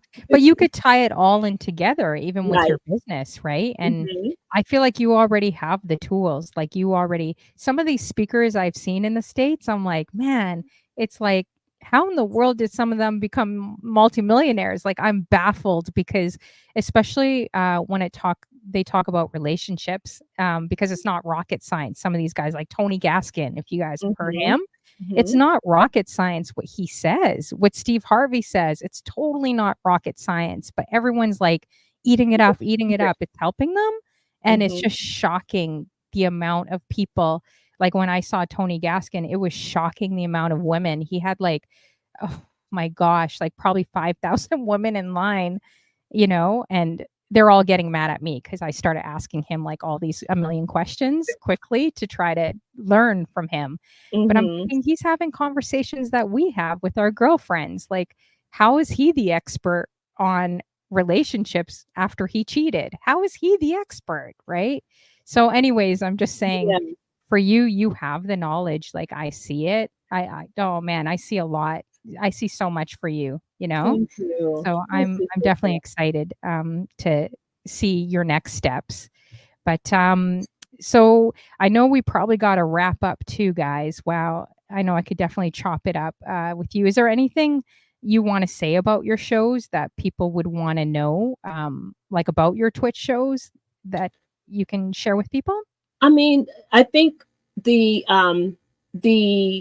music, and I have, so now I actually have to get another not a website, another Twitch channel because of all the new things. So I need to do Mhm. that. But I think in terms of the music, I try to play music that you're not going to hear every day.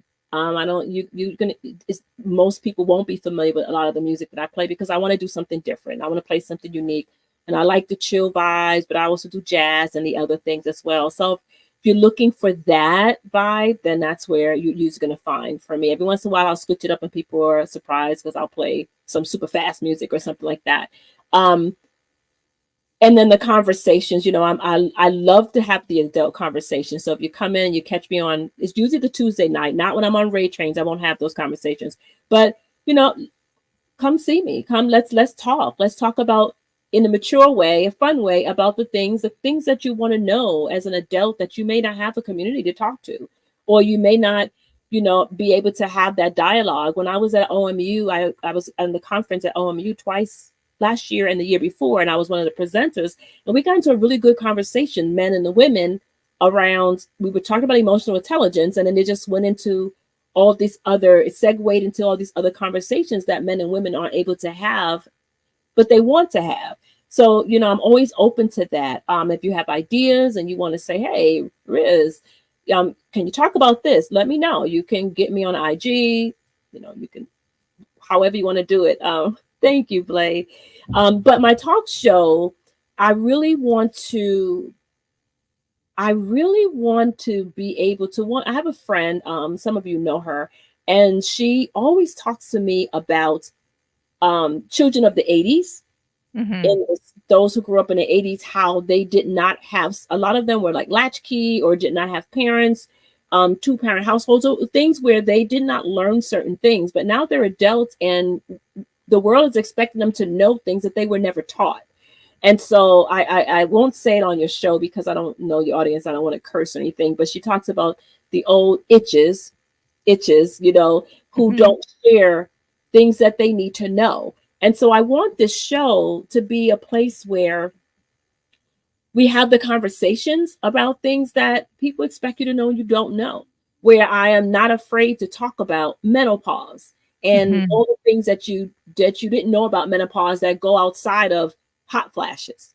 um I have four people in my circle right now, for example, who are dealing with cancer, and Mhm. there are things that we know, and there's so much I did not know that I learned from a family member in detail. I want to talk about that, not so much about to bring up, it's just there's so much that we don't know that we don't share. And I want this to be a place where we share really honest and authentically, about whatever that topic is, that really gets to the root of who we are as people, and the things that we really need information on so we can have those rich lives that we want to have, so that we can live fully and we can live fully informed. And there's a place that's a real, true, safe, authentic place to have those conversations. And I'm an old, what they call my auntie. Like, I'm an older person that's been around the block a couple of times, and I'm going to give it to you tough love. You're going to get it. You're going to get the information, but you'll know when you walk away that I was honest and that I gave it to you from my heart, and that you'll be informed. And I may not be unique in terms of other talk shows, but I'll be unique in terms of how I deliver and what I deliver and what I bring to the table. So look for it. Coming, just catch the conversations when we have them, and that's all I got. Yeah, I think it's really important to have those conversations too, even on this platform, right? Like Mm-hmm. people would be like, I'm just want to go to the party or I want to block, because let's face it, like Twitch and YouTube, Instagram, like all these apps and everything are kind of also good distractions for all of us for anything Yes. that we're going through or dealing with, right? But sometimes it's good to deal with those deeper topics even on an app like this because there's a Right. lot of people in our chat room that are going through cancer. They're going through stuff that you may not even know, right? But Mm-hmm. yet they're the main ones at the party, like always Yeah. helping, always. I mean, my mod Steph One Love, like bless her heart, she like I feel is definitely was one of them, right? Like always helping, always modding, always, especially when she wasn't feeling too good, right? So, Mhm. but always at the party. But sometimes you don't really know to the extent what people are really truly going through, right? So, yeah, a show like yours, I think, would be really really amazing. I'm looking forward to it. Let me know when you do it in October, and I'll do whatever I can to support and, you know, when you start it, anything I Mhm. can do to support you and I rate in appreciate or that. like anything, just let me know and we'll definitely connect. Okay. So yeah, if you guys have any last minute comments, if you watch Ms. Riz's show, make sure everyone in the room is adding Ms. Riz. And of course, I posted her personal website. So if you need some coaching, I know she works with corporations, but also women, like on emotional intelligence and just helping you as well, confidence in different factors. Definitely message her. And if you have a company or an organization, make sure you guys are talking to your manager. Like, let's think outside the box to help her business. Um, it's very hard being self-employed, so let's do what we can. If you're in an organization, you could always talk to the company, talk to your manager. They always have motivational speakers and coaches in their company. So let's definitely get her some bookings as well. Thank you. So talk to your company as well. Now, I know we're gonna rate out because we're like almost going on 3 hours. I thank you so much for Thank you. a part of this too. And if you guys have any nice comments about your show or Ms. Riz's show, I want you to throw them in the chat room for her. So if Yeah. there's anything that resonated with you with her show, then drop them in my chat. That would be nice. So when she catches the replay, she could check them out after. Um, if you could coach any famous celebrity, like anyone that's either here or Mm. that has passed away, who would you wanna work with? Wow. I knew you because you always ask a question like that, and I was supposed to be prepared for that, and I'm That's not. okay.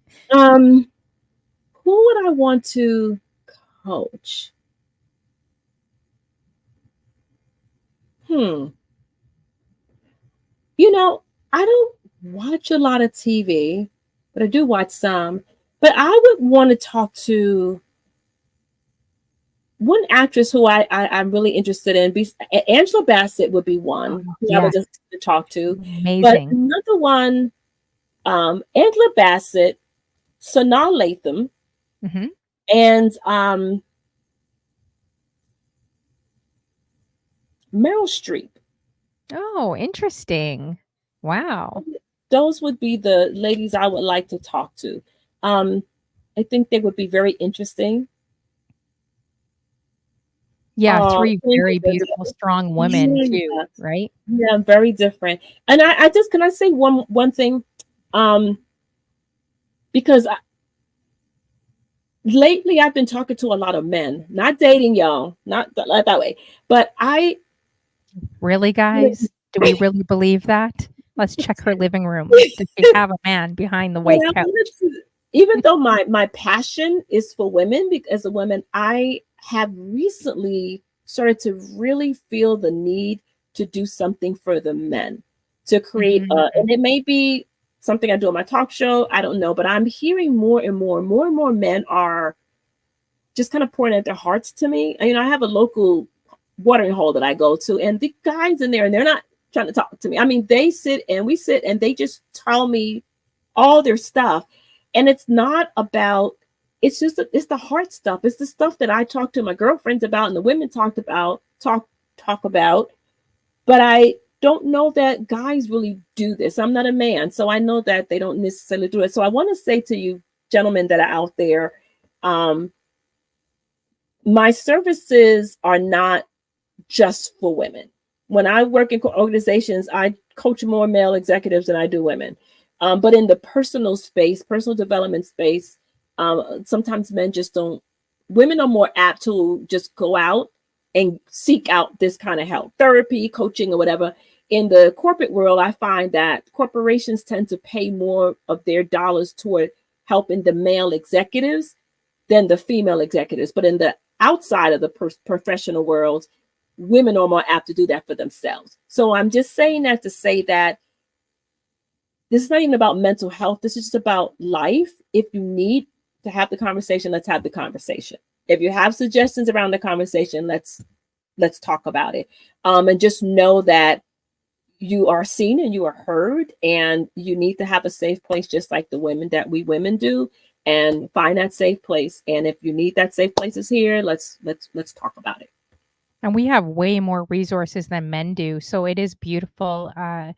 Just the amount of men that have opened up on my show, they've actually helped me a lot more than I would have ever imagined, you know? Like even having men like cry, I'm like, wow, like, you know, like creating that space, right? For allow them to open up and share their emotions. Like I realized they're a lot softer than I thought they were, you know?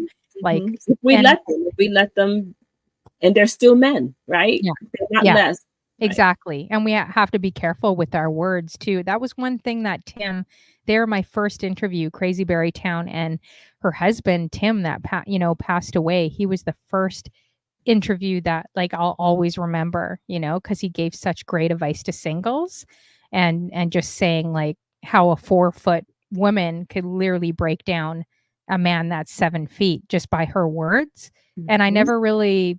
I really never really thought of it, like, from that perspective, right?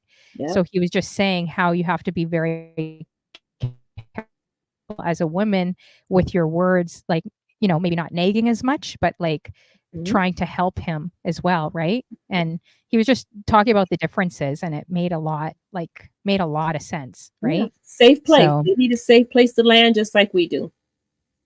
yeah, exactly. So that is so true. So, and then, okay. Oh, actually, I'm just trying to see here. I know we're not going to get through all my questions here. I know Just I'm ask such a a nerd, question. guys. I have so many questions. She's like, "Is this girl done already?" Seriously.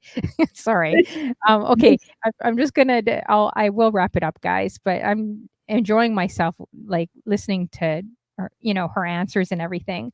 Was there any woman that inspired you that you could think of? The woman that inspires me the most is my oldest daughter. Hmm. Um, I don't really have I have women in my I didn't really have women role models in my life. Not that's a whole nother conversation, but that I felt like I learned some things from women, but in terms of how I live my life and in terms of my push and my desire, I have three amazing children. My oldest daughter does she does amazing stuff. And but she it's just her personality and her ability to just keep going and her and I don't mean like I'm not a part of that like no rest that but she is such a huge inspiration to me. Um and just sometimes just being in the same space with her. I could be in the same room with her, she on her laptop on my mind, and that energy that I get from her. So she's my constant inspiration.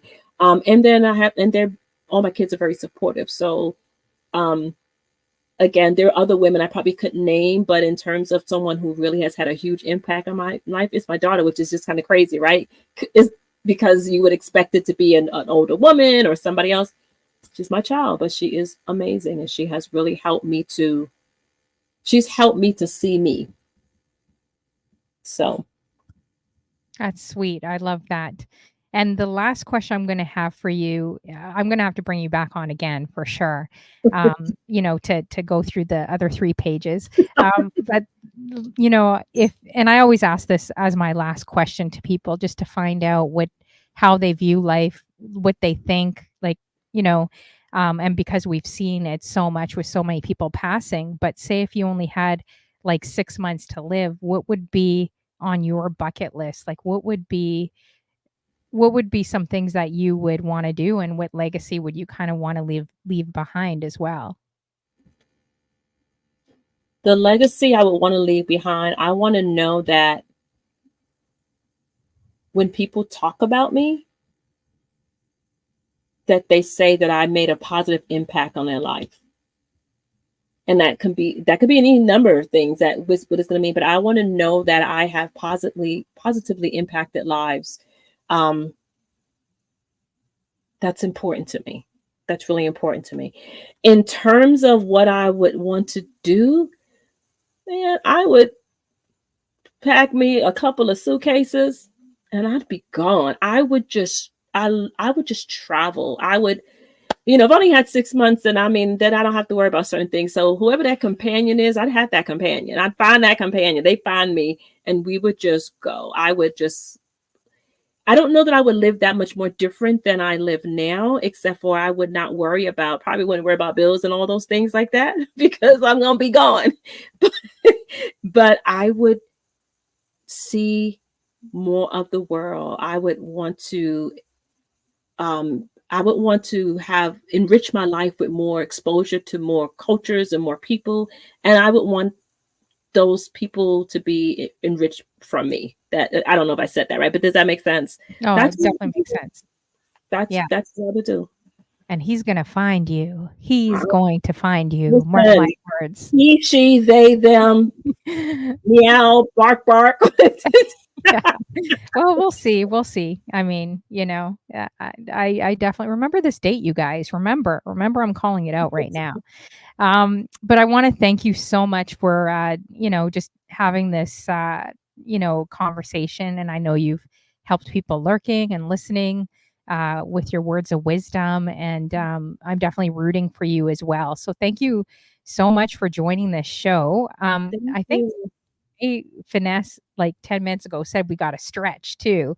So I guess I'll try to do a stretch here. It's kind of a weak stretch, but Yeah, thanks for the stretch, by the way. I'll do it after the show. But I I appreciate definitely will too. And I but will I fix the camera next time lighting because that's bugging me. But you know what? The conversation is what's most important, right? exactly. I don't think it's bugging too many people here, so it's okay. So make sure everyone in the room, you guys, adds Ms. Riz. I got to definitely make it more out to your show. And I want to thank you for supporting me, rating in. I know, you don't know me too well, but it's been a pleasure to really just sit down with you and sit down with someone that's, in the area that I'd love to be in coaching, which is amazing. So, I can't wait to see what the next year brings for you as well. Thank Here's you. her website, you guys. So definitely go to it, support it, and support small businesses. Support her any way that you can as well too. So I'm wondering if you can see, because we could leave it out to you to who you would want to raid On. into. Who is on? Let's see.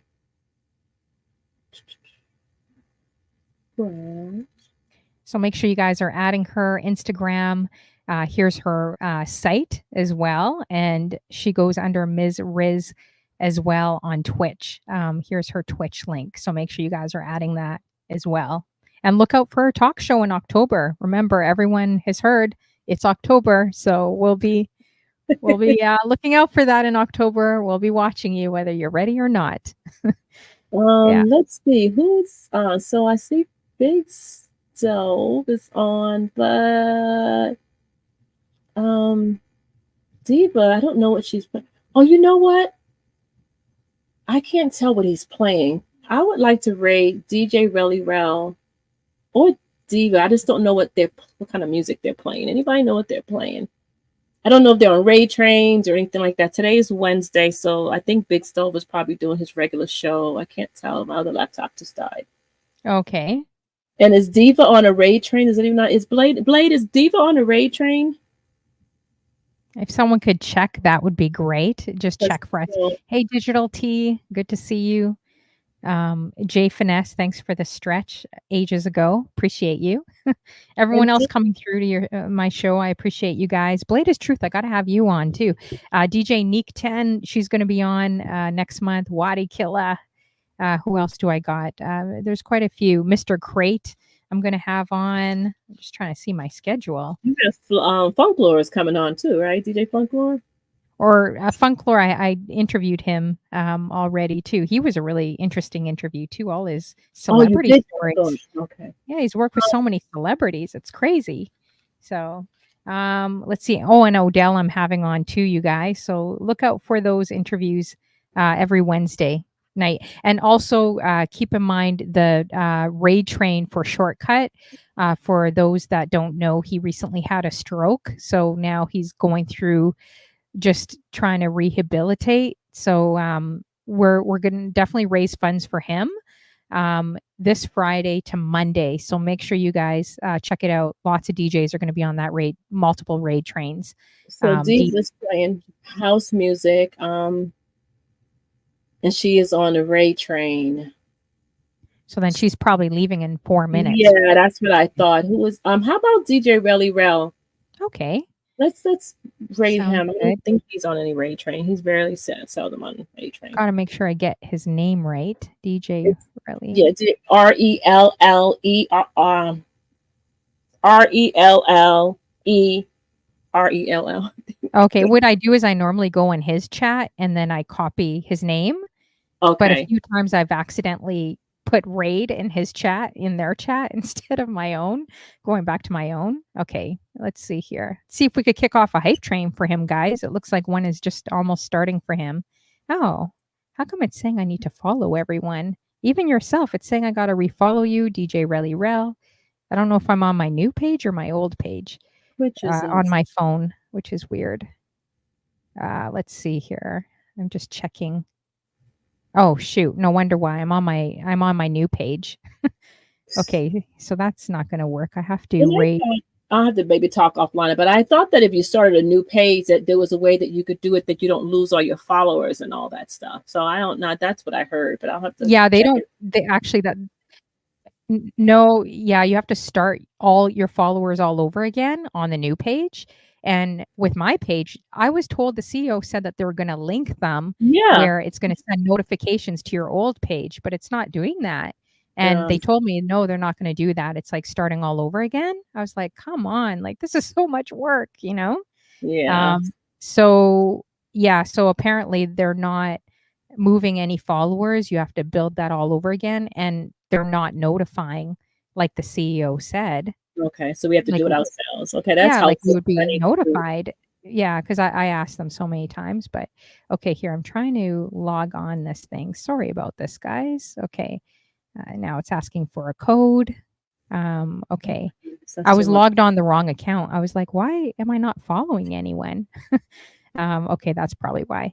Okay, while you're doing that, thank you everyone for showing up and listening and just hanging out with us. I appreciate your feedback and all your compliments, and I look forward to seeing you in these Twitch streets. Hopefully I'll be streaming. I've been traveling a lot, so haven't been doing a lot of my Tuesday streams, but I'm almost always on the Feature Soul Raid Train on Mondays and Jazz for That Ass, which is the last Sunday of every month. And just if you're interested, follow me and, turn on your notifications and, all of that stuff. So thank you. All right, guys. Thanks for coming through, sticking around for over 3 hours. Amazing conversation with an amazing person, you guys. Make sure you're adding Mzriz, the best hat game in town, on Twitch. I got to see where she's getting all her hats from, too. And I appreciate you guys. So stick around, copy the raid message, just put raid emotes because I don't know how to do it. So just, throw them in with my raid message. There you go. Let's see here. Okay, so I think the raid is just going through. Thanks for coming through. We got Samus, GoDaddy, Sea Love, DJ Neek 10, DJ Funklore, Rob Boombastic, Samus Digital T. Who else is in the room? Blade is Truth, V Kirk. Thanks for all your input and your comments too. Yeah. Let's see, Diva929 and everyone else that's come through. Thanks, you guys. Appreciate you. We'll see you in these Twitch streets. Okay, let's see if that's gone through. I think it's still going through here. DJ J. Jonah. Let's see here. Did I miss? I probably missed some people. Jay Finesse, the DJ, and everyone else. Second Avenue crew. Thanks for coming as well. All right, guys. So we will see you guys soon. And I think, did it raid out? No. I have to press it. And we're going to DJ Relly Rel in case you missed it. Okay, it looks like it just raided. I'm going to re-raid one more time. And I think we should be good. All right, let's see here. See if this works. Yeah, thanks for sticking, here for so long, too, with me. I feel like I got a free session with you. This is great. I didn't have to pay. This is perfect. You can call me. I mean, you can reach out to me if you have questions and stuff. I'm perfectly fine with doing that. But I love this, and this is good for me too. You know, as I get ready to do launch, the exposure is good for me. You know, to be on this side of the fence, and you know, so I really really appreciate you. Yeah, maybe I could send you because I'm always looking at different motivational life coaches, speakers. Maybe I could also send you the layout of how they did it, you know, if you wanted to, on their site. Like they're doing very, very well, but they're not Mhm. like hustling so hard where they're going outbound. Like now Mhm. people are coming to People them. coming in, Yeah, right? because now they have it set up where it's like, okay, $1,400, $1,500 for this package. You get 10 video modules, and people are Mhm. content with that, right? So Right. I'll send you. I'm gonna find these guys. They're young too, but You see they're life. killing it like right Mhm. now. Yeah, I see Yes. that for you. So yeah. All Thank right. Well, you. thank you so much. Have a great night, You and we'll too. see you in these Twitch streets. Okay. Okay. Take Bye care. bye. See ya.